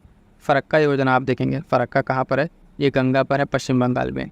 रही बात नागार्जुन सागर की, तो नागार्जुन सागर कहाँ पर है, ये मंजरा 9 पर किस पर है, कृष्णा पर, कृष्णा नदी पर है, आंध्र प्रदेश में। तो राइट आंसर क्या हो जाएगा, ऑप्शन सी यहाँ पर हो जाएगा, नागार्जुन सागर। बाकी 3 जो सही है उन तीनों का आप क्या करेंगे, अच्छे से तैयार कर लेंगे। बाकी ये वाला आप सही कर लिए, नागार्जुन सागर कृष्णा पे। 99 नंबर क्वेश्चन कह रहा है, खादी और ग्रामोद्योग आयोग निम्नलिखित में से किस केंद्रीय मंत्रालय के अंतर्गत कार्य करता है। ठीक है, तो वाणिज्य और उद्योग मंत्रालय, वस्त्र मंत्रालय है ना, कृषि और सूक्ष्म किसान कल्याण मंत्रालय और MSME के अंतर्गत। ठीक है, तो इसका राइट आंसर क्या हो जाएगा, 99 जो है MSME के अंदर वर्क करता है, लघु सूक्ष्म और उद्यम मंत्रालय। 98 का 99 का क्या हो जाएगा, आपका डी आंसर सही हो जाएगा। ठीक है, डी आंसर क्या हो जाएगा यहाँ पे सही हो जाएगा, ध्यान रखिएगा। अगला क्वेश्चन है कि राष्ट्रीय खाद्य तेल पाम मिशन शुरू किया गया था। तो मिशन कब शुरू किया गया था, राष्ट्रीय खाद्य तेल पाम मिशन ये 2021 में शुरू किया गया है। ठीक है, 2021 में इसको शुरू किया गया है, जिससे पूर्वी राज्यों में इसको स्टार्ट किया गया है, तो ये चीज़ ध्यान रखिएगा 2021 में। अगला क्वेश्चन है 101, निम्नलिखित में से कौन सा कथन नीति आयोग के संदर्भ में सही है। ठीक है, नीति आयोग के संदर्भ में कौन सा सही है, भारत के राष्ट्रपति इसकी अध्यक्षता करते हैं, बिल्कुल गलत है, ये तो गलत हो जाएगा आपका। ठीक है, इसकी शासी परिषद में सभी राज्यों के मुख्यमंत्री होते हैं, ये बात सही है। अध्यक्षता क्या करते हैं, यहाँ पे आप देखेंगे राष्ट्रपति न होकर कौन, PM प्रधानमंत्री करते हैं। ठीक है, तो पूछ रहा है कौन सा सही है, तो केवल बी। ठीक है, ऑप्शन बी यहाँ पर राइट आंसर हो जाएगा, 101 का बी राइट आंसर हो जाएगा। आइए नेक्स्ट क्वेश्चन देखते हैं, क्वेश्चन नंबर 102। इसमें क्या कह रहा है, कह रहा है कि राज्य जो है सभा का उपाध्यक्ष त्यागपत्र संबोधित करता है। राज्यसभा का उपाध्यक्ष जो है त्यागपत्र किसे देगा, राष्ट्रपति को, उपराष्ट्रपति को, प्रधानमंत्री को या लोकसभा के अध्यक्ष को। तो ये राज्यसभा की बात हो रही है, किसकी बात हो रही है, राज्यसभा की बात हो रही है। और ये अपना किसको देगा, राज्यसभा का उपाध्यक्ष है, तो ये राज्यसभा का अध्यक्ष को देगा, तो यानी उपराष्ट्रपति को देगा। ऑप्शन सी राइट आंसर बनेगा, क्योंकि जो उपाध्यक्ष होते हैं वो जो अपना रिजिग्नेशन देते हैं उसके अध्यक्ष को देते हैं, और यहाँ पे उपराष्ट्रपति सदन का क्या होगा, राज्यसभा का पदेन सभापति होता है। नेक्स्ट क्वेश्चन देखें, क्वेश्चन नंबर 103, निम्नलिखित विषयों में से कौन सा सर्वोच्च न्यायालय के अपीलीय क्षेत्र अधिकार के अंतर्गत आता है। ठीक है, अपीलीय क्षेत्राधिकार के अंतर्गत सुप्रीम कोर्ट के अंदर की बात कर रहा है, सर्वोच्च न्यायालय की बात कर रहा है। तो संवैधानिक मामले, नागरिक मामले, आपराधिक मामले या विशेष अवकाश। ठीक है, तो 103 का आप देखेंगे, ये सारे के सारे मामले जो हैं आप देखेंगे 1 2 3 4 सारे के सारे मामले इसके किस में आते हैं, अपीलीय क्षेत्राधिकार में आते हैं। 1 2 3 4 ऑप्शन बी राइट आंसर हो जाएगा। ठीक है, ऑप्शन बी इसका राइट आंसर हो जाएगा। संवैधानिक मामले, सिविल मामले, ठीक है, और आपराधिक और विशेष सारे मामले इसमें आते हैं, तो राइट आंसर बी हो जाएगा। 104 देखिएगा, 104 कह रहा है निम्नलिखित कथनों में से कौन सा लोकपाल और लोकायुक्त अधिनियम 2013 के संदर्भ में सही है। लोकपाल के अधिकार क्षेत्र में भारत के राष्ट्रपति भी शामिल हैं। ठीक है, तो कह रहा है भारत के राष्ट्रपति भी शामिल है, ये तो बात बिल्कुल गलत है। इसके अनुसार लोकपाल के 30% सदस्य साथ ही पिछड़ा जाति और महिलाएं होंगे, बिल्कुल नहीं, ये भी इसका सही नहीं है। ठीक है, लोकपाल के जो 30% नहीं, यहाँ पे 50% सदस्य ऐसे हैं जो इसमें से शामिल किए जाएंगे। ठीक है। और इस स्तर पर अगर प्रावधान जो किया गया है इसमें देखेंगे इसका उद्देश्य जो है इसके अधिकार क्षेत्र से प्रधानमंत्री, मंत्रीगण और सभी संसद के सदस्य जो है अधिकारी केंद्र सरकार में जो शामिल है वो इसमें शामिल हैं, ठीक है। बाकी इसमें कौन नहीं है तो अब देखेंगे राष्ट्रपति नहीं है इसमें, ठीक है। तो राइट आंसर क्या हो जाएगा हमारा, पहला गलत हो जाएगा, दूसरा गलत हो जाएगा।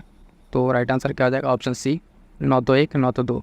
अब देखिएगा दोनों गलत है, लेकिन आपको फट से सी लगाएंगे तो सी पे दिया रहता है 1 और 2 दोनों, लेकिन यहाँ पे डी पे दिया रहता है न तो 1 न तो 2, लेकिन ऑप्शन में यहाँ पे चेंज किया गया, तो इस चीज़ को थोड़ा सा ध्यान रखेंगे।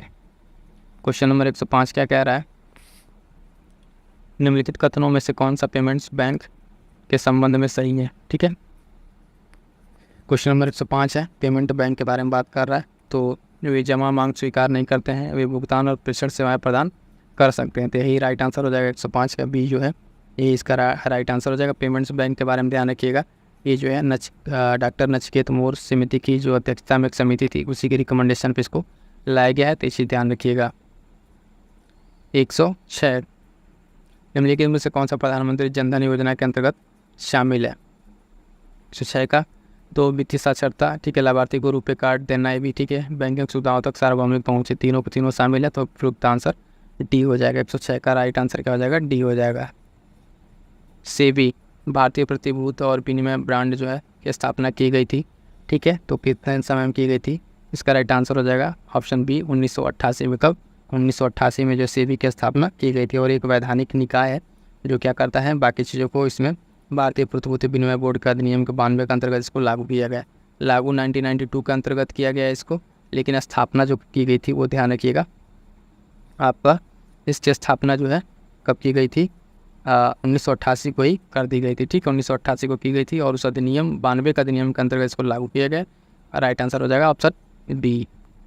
अगला क्वेश्चन है the general theory of employment, ठीक है, the general theory of employment, 108 number question, interested and money, ठीक है।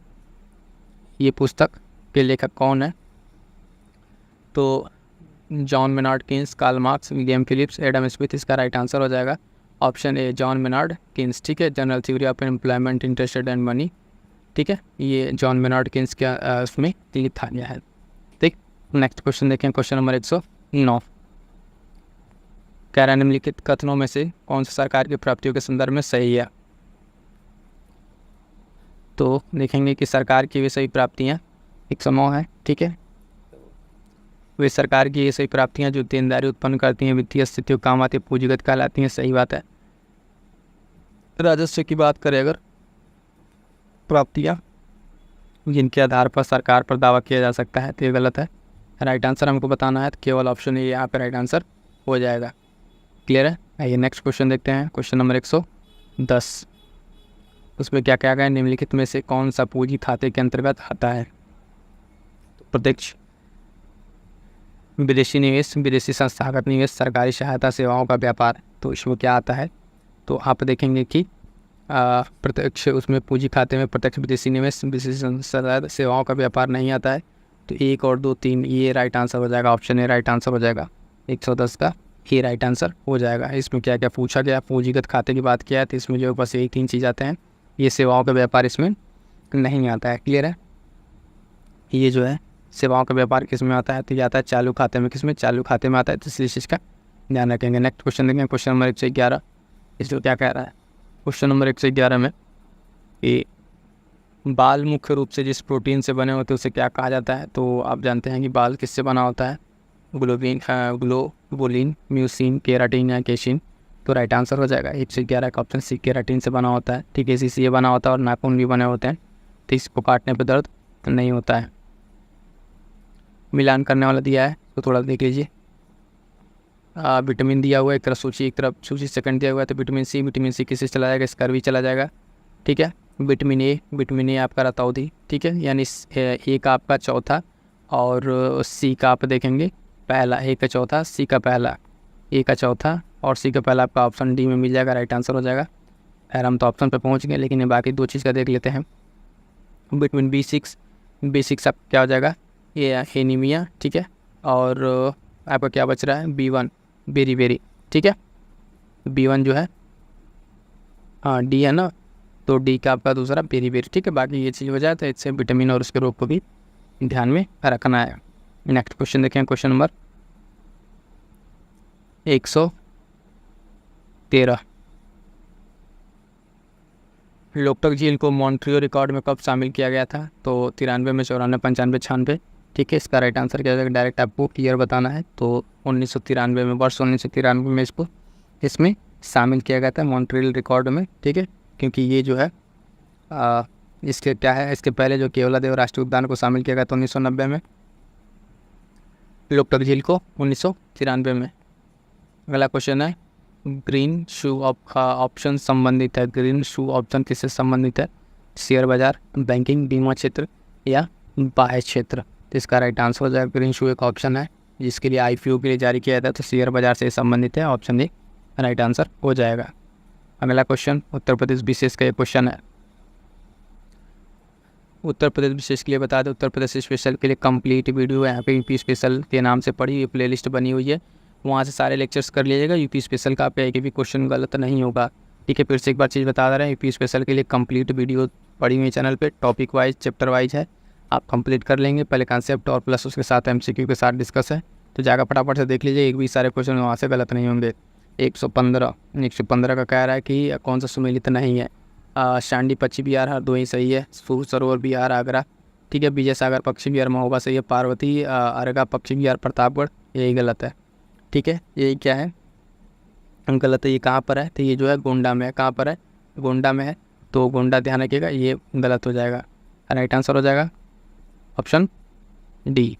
नेक्स्ट क्वेश्चन, स्थिति पूछ रहा है उत्तर प्रदेश की भौगोलिक स्थिति। कितने बेहतरीन क्वेश्चन है सारे, उसमें आपकी यूपी स्पेशल में कवर किए गए हैं, एक भी क्वेश्चन यहाँ से गलत नहीं होंगे। भौगोलिक स्थिति दिख रहा है और उत्तर प्रदेश के ज़िले हैं। शामली जिला आपको बताए थे हम। सोनभद्र आपका क्या हो जाएगा? नीचे का सबसे दक्षिणी हो जाएगा, ठीक है। सबसे पश्चिमी आपका क्या हो जाएगा? इधर शामली हो जाएगा। सबसे उत्तरी अगर आपका देखेंगे तो हो जाएगा सहारनपुर। बलिया आपका सबसे पूर्वी हो जाएगा। समझ में आ रहा है कुछ क्या बता रहा है? देखिए उत्तर प्रदेश, ठीक है, ये उत्तर प्रदेश आपका, तो यहाँ पे देखिएगा सबसे पूर्वी ये वाला जो नुकीला निकला हुआ है यहाँ पे आपका पड़ता है कुछ बलिया सबसे पूर्वी। यहाँ पे सबसे उत्तरी आपका पड़ेगा ये वाला रीजन सहारनपुर, ठीक है। यहाँ पे कुछ इस तरह का रीजन यहाँ पड़ता है शामली का सबसे पश्चिमी, और यहाँ पे थोड़ा सा नीचे आपका सबसे आएंगे, यहाँ पे कौन सा पड़ता है? सोनभद्र सबसे दक्षिणी। चारों जिला आपको बता दिए। इस हिसाब से 116 का राइट आंसर मिला लीजिए। कौन सा हो जाएगा ऑप्शन अगर हम देखेंगे तो 116 का राइट आंसर क्या हो जाएगा? ऑप्शन ए, ठीक है। ये ऑप्शन ए हो जाएगा, राइट आंसर हो जाएगा। तो ये बहुत बेसिक सा क्वेश्चन था यूपी स्पेशल का, लेकिन बेहतरीन क्वेश्चन था। ये बात मैं जब क्वेश्चन करा रहा था वहाँ भी समझाया था कि देखिए क्वेश्चन कैसे बनेंगे, उसी तरीके से टेस्ट सीरीज में क्वेश्चन आ रहा है, उसी तरीके से PYQ में आ रहा है। तो जिन्होंने क्लास नहीं किया फटाफट से कर लीजिएगा, उससे बाहर आपको चीज़ें नहीं आएंगी, प्रीलिम्स आपका आराम से हो जाएगा। उत्तर प्रदेश का निम्नलिखित में से कौन सा जिला हरियाणा के साथ सीमा साझा नहीं करता है? तो रामपुर, बागपत, सहारनपुर, अलीगढ़। तो सहारनपुर, अलीगढ़, बागपत, रामपुर ही देख रहे हैं आप, इधर होगा, हरियाणा साइड नहीं पड़ेगा। तो 117 का राइट आंसर क्या हो जाएगा? ये हो जाएगा, ठीक है। ठीक है, वहाँ पे सारे आपको उत्तर प्रदेश स्पेशल से कौन कौन राज्य से कौन कौन जिले लगते हैं सारी चीज़ें आपको बताई गई हैं, तो ध्यान से देख लीजिएगा। अगला क्वेश्चन 118, उत्तर प्रदेश वस्त्र प्रौद्योगिकी संस्थान स्थित है लखनऊ, वाराणसी, नोएडा, कानपुर में, ठीक है। लखनऊ, नोएडा, वाराणसी और कानपुर में। तो इसका राइट आंसर हो जाएगा ऑप्शन डी, कानपुर में। वस्त्र उद्योग कहाँ पर है, प्रौद्योगिकी कहाँ पर है? तो आपका पड़ जाएगा ये कहाँ पे? कानपुर में पड़ जाएगा, ठीक है। कानपुर में आपको पड़ जाएगा, ये राइट आंसर हो जाएगा। 2011 की जनगणना के अनुसार उत्तर प्रदेश का लिंगानुपात कितना है? 119 इसका राइट आंसर हो जाएगा। रटा होना चाहिए 912, कितना? 912 आपको उत्तर प्रदेश का जो है क्या है, लिंगानुपात है, ठीक है। और 943 जो है ये भारत का है। किसका? भारत का है, तो इससे कन्फ्यूज नहीं होना है। क्लियर है? चलिए नेक्स्ट देखते हैं। 19 हो गया, 120 क्वेश्चन कह रहा है कि निम्नलिखित में से कौन सा शहर गोमती नदी के तट पर स्थित नहीं है? सीतापुर, संत कबीर नगर, सुल्तानपुर, शाहजहांपुर। तो 120 का राइट आंसर आपका क्या हो जाएगा? आपका संत कबीर नगर, ये आपका बीच में पड़ता है संत कबीर नगर, और ये सीतापुर, सुल्तानपुर, ठीक है, शाहजहांपुर क्या पड़ेंगे आपके सभी गोमती नदी के तट पर पड़ेंगे। तो राइट आंसर हो जाएगा ऑप्शन बी, संत कबीर नगर आपका यहाँ पे राइट आंसर हो जाएगा। इससे एक चीज़ आपको क्या ध्यान रखनी है कि उत्तर प्रदेश और उत्तर प्रदेश में बहने वाली नदियाँ और उसके किनारे के प्रमुख शहरों का आपको क्या करना है, ध्यान रखना है, यहाँ से क्वेश्चन बनेंगे। नेक्स्ट क्वेश्चन नंबर 121 क्या कह रहा है कि उत्तर प्रदेश के मुख्यमंत्री कन्या सुमंगला योजना की शुरुआत की गई थी। उत्तर प्रदेश कन्या सुमंगला योजना की शुरुआत कब की गई थी? तो 2019 में की गई थी। ये फैक्ट आपको पता होना चाहिए। जब स्कीम यूपी स्पेशल का पढ़ाया गया है तो वहाँ पे सारी चीज़ें कवर कराई गई हैं। जो लोग पहले से क्लास करते हुए आ रहे हैं उनके लिए चीज़ें काफ़ी ईजी हो गएंगी। उत्तर प्रदेश स्पेशल की एकदम हलवा क्वेश्चन एकदम हो गया होगा। उत्तर प्रदेश की जनसंख्या नीति लॉन्च की गई है। नई जनसंख्या नीति कब लॉन्च की गई है? तो 122 का आपका 11 जुलाई तो चाहिए ही चाहिए, ठीक है। तो 122 का क्या हो जाएगा आपका? ये हो जाएगा, क्योंकि 11 जुलाई विश्व जनसंख्या दिवस रहता है। तो 11 जुलाई को लॉन्च किया गया था 2021 में, ठीक है। जनसंख्या वाला अगर दिवस आपको याद होता तो इससे आपको चीज़ें समझ में आ जाती। नेक्स्ट क्वेश्चन है, धार्मिक स्तूप उत्तर प्रदेश के किस स्थान पर स्थित है? कुछ नहीं, अगर सारनाथ, श्रावस्ती या शंकिस्सा। तो ये आपके सारनाथ में स्थित है धार्मिक स्तूप है। आपको हम यूपी स्पेशल मेंस में भी कराएं, प्रीलिम्स में भी कराएं, सारी जगह कराएं। यूपी स्पेशल का क्वेश्चन तो आपको गलत ही नहीं होना चाहिए। जो लोग लगातार क्लास कर रहे हैं और एक स्पेशल जो शॉर्ट नोट्स और PYQ वाली जो क्लास है बूस्टर सीरीज, उसको जो लोग कर रहे हैं तो उनके तो कितने सारे क्वेश्चन ऐसे हलवा के जैसे सही होंगे, क्योंकि सारे क्वेश्चन चाहे टेस्ट सीरीज हो चाहे PYQ हो वहीं से क्वेश्चन बनता है और उसी से क्वेश्चन बनेंगे। वो आपको अगर तैयार है तो आपके क्वेश्चन गलत नहीं होंगे। आइए देखते हैं क्वेश्चन नंबर 125। उत्तर प्रदेश का कौन सा लोक नृत्य विवाह वो उत्सव में दर्पण और रुमाल पकड़कर किया जाता है? क्वेश्चन नंबर 124, इसका राइट आंसर हो जाएगा छपेली नृत्य, ठीक है। छपेली नृत्य वाले चैप्टर से आपको मिलेगा सम। छपेली नृत्य में ये सब चीज़ें की जाती हैं। आइए अगला देखते हैं। फिर से उत्तर प्रदेश स्पेशल है नहीं, चलिए ये इन्वायरमेंट का क्वेश्चन हमें लग रहा है। हाइड्रोकार्बन, क्लोरोफ्लोरोकार्बन, ओजोन, धूमकेतु और इससे स्रोत क्या क्या है? इसके क्लोरोफ्लोरोकार्बन जो है आपका क्या हो जाएगा? रेफ्रिजरेटर। 125, धूमकेतु आपका किससे निकलेगा? धूमकेतु आपका निकलता है, आप देखेंगे, उद्योग और वाहन प्रदूषण, ठीक है। ऑटोमोबाइल उत्सर्जन कह सकते हैं। 125, ओजोन क्या है आपका? ओजोन जो है ऑटोमोबाइल उत्सर्जन, ओजोन इसको हो जाएगा ठीक। क्लोरोफ्लोरोकार्बन आपका रेफ्रिजरेटर, एक बार फिर से मिलाने दीजिए। Ozone, automobile, hydrocarbon, refrigerator. B का तीसरा ढूंढेंगे अगर हम तो बी का तीसरा आपका बी और एस कट जाएगा, बचेगा आपका बी और डी, ठीक है। ए का हाइड्रोकार्बन जीवाश्म ईंधन। तो बाकी क्या बचा आपके पास इसको देखिए तो धूमकेतु औद्योगिक उत्सर्जन, ozone, automobile, chlorofluoro refrigerator, hydrocarbon जीवाश्म। मैच हो गया, मिलाइए तो फटाक से। कौन सा ऑप्शन मिल रहा है? ए का चौथा आपका डी में ही है, राइट आंसर डी हो जाएगा। आगे बढ़िए, इतना नहीं सोचना रहता है, टाइम लेते हैं आप लोग। चलिए 126, प्राणी सर्वेक्षण की स्थापना की गई थी। भारतीय प्राणी सर्वेक्षण GSI की स्थापना की गई थी 14 में, 1915 में, 1916 में, 1926 में। तो राइट आंसर हो जाएगा 26 का सी। ये तो करंट अफेयर जब पढ़ा रहे थे तो वहाँ पे स्टैटिक जब कराते हैं तो वहाँ भी चीज़ें बताई गई हैं, गलत नहीं होना चाहिए क्वेश्चन, ठीक है। नेक्स्ट क्वेश्चन देखिएगा, इसका हो गया करंट अफेयर में बता दिएगा। स्टैटिक पार्ट में 1916, इसका वो क्या है, मुख्यालय कहाँ है? कलकत्ता है, ठीक है। कलकत्ता, ये भी ध्यान रखिएगा, कलकत्ता। अगला क्वेश्चन 127, 26 था ना, 26, 27 देखिए। टेस्ट सीरीज दृष्टि का कह रहे थे आप लोग, दृष्टि का टेस्ट सीरीज करा दिया जाए। देखते हैं आप लोग कितना इसका फ़ायदा ले पाते हैं। फ़ायदा नहीं ले पाते हैं तो क्या ही मतलब इसका कराने का। 127, निम्नलिखित में से कौन सा प्रत्यक्ष लोकतंत्र का साधन नहीं है? तो जनमत संग्रह, मत संग्रह, प्रथम कार्रवाई, स्वेच्छातंत्रवाद। ये जो है आपका इसमें का नहीं है, किसमें का? तो बी राइट आंसर हो जाएगा। हटाइए इसको, ये तो है, ये तीनों ही है। फटाफट से देखिए, क्लियर कीजिए, आगे बढ़िए। 128, भारत सरकार के वार्षिक वित्तीय विवरण में कौन सा कथन सही है? इसमें रेल बजट भी शामिल है? बिल्कुल नहीं, हमें तो लग रहा है कि रेल बजट तो अलग हो ही गया है, ठीक है। भारत सरकार के वार्षिक वित्तीय विवरण में रेल बजट शामिल है, हाँ ठीक है, अलग हुआ था फिर इसमें एक हो गया था, ये तो सही है। चलिए, इसमें समापन वित्तीय वर्ष के किसी घाटे का वो शामिल है इसमें, तो ये भी सही है। 128 का क्या हो जाएगा? 128 का यानी राइट आंसर हो जाएगा। 1 और 2 देखिए कहाँ है, ऑप्शन ए में है, दोनों सही हो जाएगा, ठीक है। यहाँ पे थोड़ा सा ये था कि रेल बजट पहले अलग होता था, फिर से शामिल हो गया, तो इसे ध्यान दीजिएगा, दोनों यहाँ पे राइट आंसर हो जाएगा। 129, वित्त आयोग के संदर्भ में कौन सा कथन सही है? वित्त आयोग एक और धन न्यायिक है। आई दादा, ये क्या हो गया? तो बिल्कुल गलत है, वो एकदम सही है। क्या गलत है? सही थोड़ा है। वित्त आयोग फाइनेंस आयोग कॉन्स्टिट्यूशनल है, इसके सदस्य पुनर्नियुक्ति के पात्र नहीं है। अच्छा का कह रहा है। अर्धन्यायिक वित्तायोग के संदर्भ कौन सा कथन सही है? निम्नलिखित कथनों पर सही विचार कीजिए, 1 और 2। ठीक है, ठीक है, तो क्या होगा? ये सही है। ठीक है, कन्फ्यूज नहीं होना है। इसके सदस्य पुनर्नियुक्त के पात्र नहीं है तो है, दूसरा गलत हो जाएगा। हमसे पूछा क्या है, थोड़ा सा क्वेश्चन इधर उधर कर दीजिए, कन्फ्यूज हो जाते हैं लोग।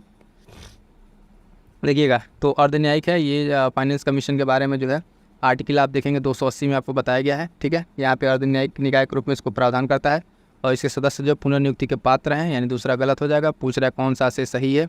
ठीक है, तो 100 इसका राइट आंसर क्या हो जाएगा? केवल एक कौन सा है? केवल एक आपका राइट आंसर हो जाएगा बी में मिल जाएगा, राइट आंसर हो जाएगा। क्लियर है? जब भी कॉन्स्टिट्यूशनल बॉडीज़ वगैरह उसको अच्छे से तैयार कर लीजिएगा, वहाँ से क्वेश्चन बन रहे हैं। 130 कह रहा है निम्नलिखित में से कौन सा राज्य के नीति जैसे तत्वों के सिद्ध गांधीवादी सिद्धांत नहीं है? देखिए, गांधीवादी सिद्धांत, सोशल सिद्धांत, ठीक है, और अन्य सिद्धांतों को अलग अलग करके पढ़ लीजिए। इसमें देखिए कौन सा कह रहा है कि नहीं है। तो 130 संबंधित राज्य सरकार द्वारा ग्राम पंचायतों को शक्तियों का हस्तांतरण करना, ये तो ये है। ग्रामीणों को व्यक्तिगत सहयोग करना और कुटीर को बढ़ावा देने भी है। गरीबों को निःशुल्क विधिक सहायता देना, ऐसा कुछ नहीं है गांधीवादी में। सहकारी समितियों का गठन करके बढ़ावा देने भी सही है। तो राइट आंसर क्या हो जाएगा? राइट आंसर हो जाएगा ऑप्शन सी। क्या होगा? ऑप्शन सी राइट आंसर हो जाएगा। चलिए आगे बढ़िए। 131 क्या कारण निम्नलिखित में कौन सा भारतीय नोडल पुलिस एजेंसी है? केंद्रीय सशस्त्र पुलिस बल, अन्वेषण ब्यूरो सीबीआई, ठीक है, और रिजर्व बैंक पुलिस, औद्योगिक सुरक्षा police agency. Nodal police agency पूछ रहा है तो 131 का राइट आंसर हो जाएगा ऑप्शन बी सीबीआई। सीबीआई को भूल कह रहे हैं भैया। 131 का राइट आंसर बी। चलिए आगे बढ़िए। अगला क्वेश्चन है क्षेत्रीय राजनीतिक दलों की विशेषताओं के संदर्भ में कौन सा कथन सही है? उनका मताधिकार आधार एक ही क्षेत्र तक सीमित होता है, 132 कह रहा है। ठीक है, वे स्वयं को एक विशेष सांस्कृतिक, धार्मिक और भाषाई जाति समूह से जोड़ते हैं, तो बिल्कुल सही है। सब क्षेत्रीय दलों की बात हो रही है तो दोनों अपनी जगह पे सही है। तो राइट आंसर क्या हो जाएगा? दोनों देखिए किस में, ऑप्शन है ये और 2 दोनों। चलिए आगे बढ़िए। क्वेश्चन नंबर 133 क्यूसानूर फॉरेस्ट डिजीज़ के संदर्भ में बतानी है चीज़ें, कौन सी बीमारी आ गई भैया, तो बताना है कौन सा सही है। 133 ठीक है। जो विषाणु परिवार के द्वारा फ्लेविविरिडे एक सदस्य के कारण होता है, बिल्कुल सही है। इस बीमारी की पहचान पहली बार 1996 में हुई थी। डेट दिया हुआ है तो हमें नहीं लग रहा सही होगा। 1996 नहीं, पहली बार 1957 में की गई थी। देखिए ये चीज़ गलत है, तो राइट आंसर केवल इसका क्या हो जाएगा? एक जो दिया हुआ ऑप्शन नंबर सी पे। ठीक है, आगे बढ़िए। अगला हो गया 134 निम्नलिखित में से कौन सा पुष्प के भाग हैं? कोरोला, उमंग, जैंग, क्लिक्स। ठीक है, तो इसमें कौन सा पुष्प के भाग हैं? अगर आप देखेंगे तो यहाँ पे चारों के चारों क्या हो जाएंगे? पुष्प के भाग हो जाएंगे। ये भी है, ये भी है, ये चारों। एक छोड़ के दिया है, बी दिया हुआ है, ये भी राइट आंसर हो जाएगा। 135 देखिए, बहुत बढ़िया क्वेश्चन है। निम्नलिखित तो कौन सा पाचन तंत्र का विकार है? कौन है पाचन तंत्र का विकार? अतिसार, पीलिया, आंत्रपुक्ष। ठीक है, तो पीलिया भी उसी से रिलेटेड है। पाचन तंत्र में अतिसार, डिसेंट्री, जॉन्डिस, तो सब तो हो जाएगा, सब हो जाएगा। डी लगाइए, फटाक से आगे बढ़िए। 136 थोड़ा साफ नहीं है, देखने का प्रयास कीजिए, पढ़ते रहे, सुनिए। बायो रेडिमिनेशन क्या है? बायो रेमिडिएशन, इसके संदर्भ में सही बताना है। क्या कह रहे हैं? 136 यह पर्यावरणीय प्रदूषकों को नष्ट करने के लिए बैक्टीरिया और कवक का उपयोग करता है, बिल्कुल सही है। इसमें शामिल सूक्ष्मजीव प्रदूषक के मूल निवासी नहीं होने चाहिए, नहीं, बिल्कुल नहीं, गलत है। इसे थोड़े कहीं लिखा है। क्या हो जाएगा? केवल एक सही हो जाएगा, केवल एक यहाँ पे राइट आंसर हो जाएगा। आगे बढ़िए। क्वेश्चन नंबर 137 निम्नलिखित में से किस संथाल विद्रोह का नेतृत्व किया था? किसने संथाल विद्रोह? सिद्धो कानू कहाँ है भैया? 137 के डी, सिद्धो कानू मारा। चलिए आगे बढ़िए। आत्मीय सभा की स्थापना की गई थी 1814। 138 का पी।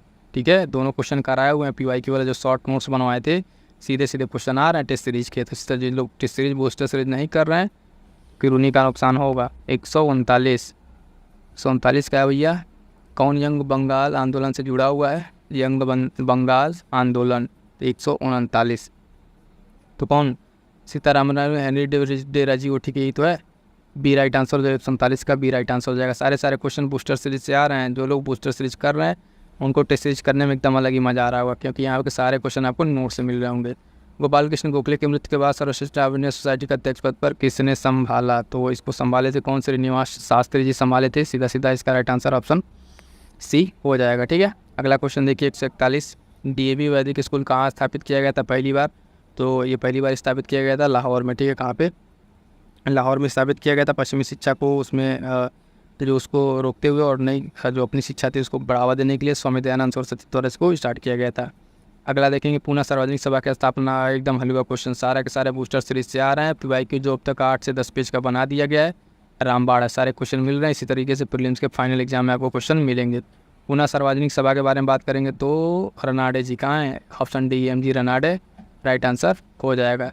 आगे बढ़िए, नेक्स्ट क्वेश्चन है क्वेश्चन नंबर 143 की निम्नलिखित में से किसने रामोसी किसान जो सेना है उसका आयोजन किया था? तो प्रफुल्ल चाकी, वासुदेव बलवंत फड़के, वीडी सावरकर या अवध बिहारी? तो इसका राइट आंसर हो जाएगा ऑप्शन बी, वासुदेव बलवंत फड़के। ठीक है, 143 का राइट आंसर क्या हो जाएगा? Option B. ठीक है, महाराष्ट्र में पहली बार इन सब तरह की गतिविधियों को इन्होंने स्टार्ट किया था।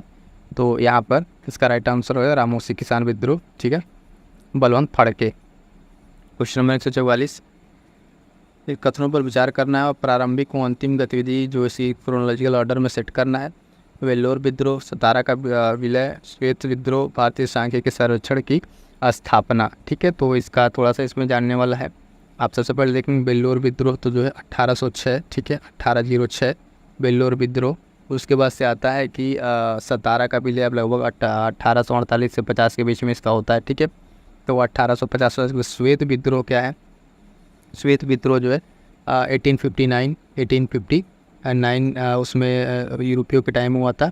और इस सर्वेक्षण विभाग की स्थापना जो है लगभग 72 के आसपास, 1872 के आसपास। सबसे लास्ट में तो आपका चौथा ही हो जाएगा ऑप्शन। इसके बाद से ट्राई करते हैं। देखिए सबसे पहले तो पहला चाहिए हमें।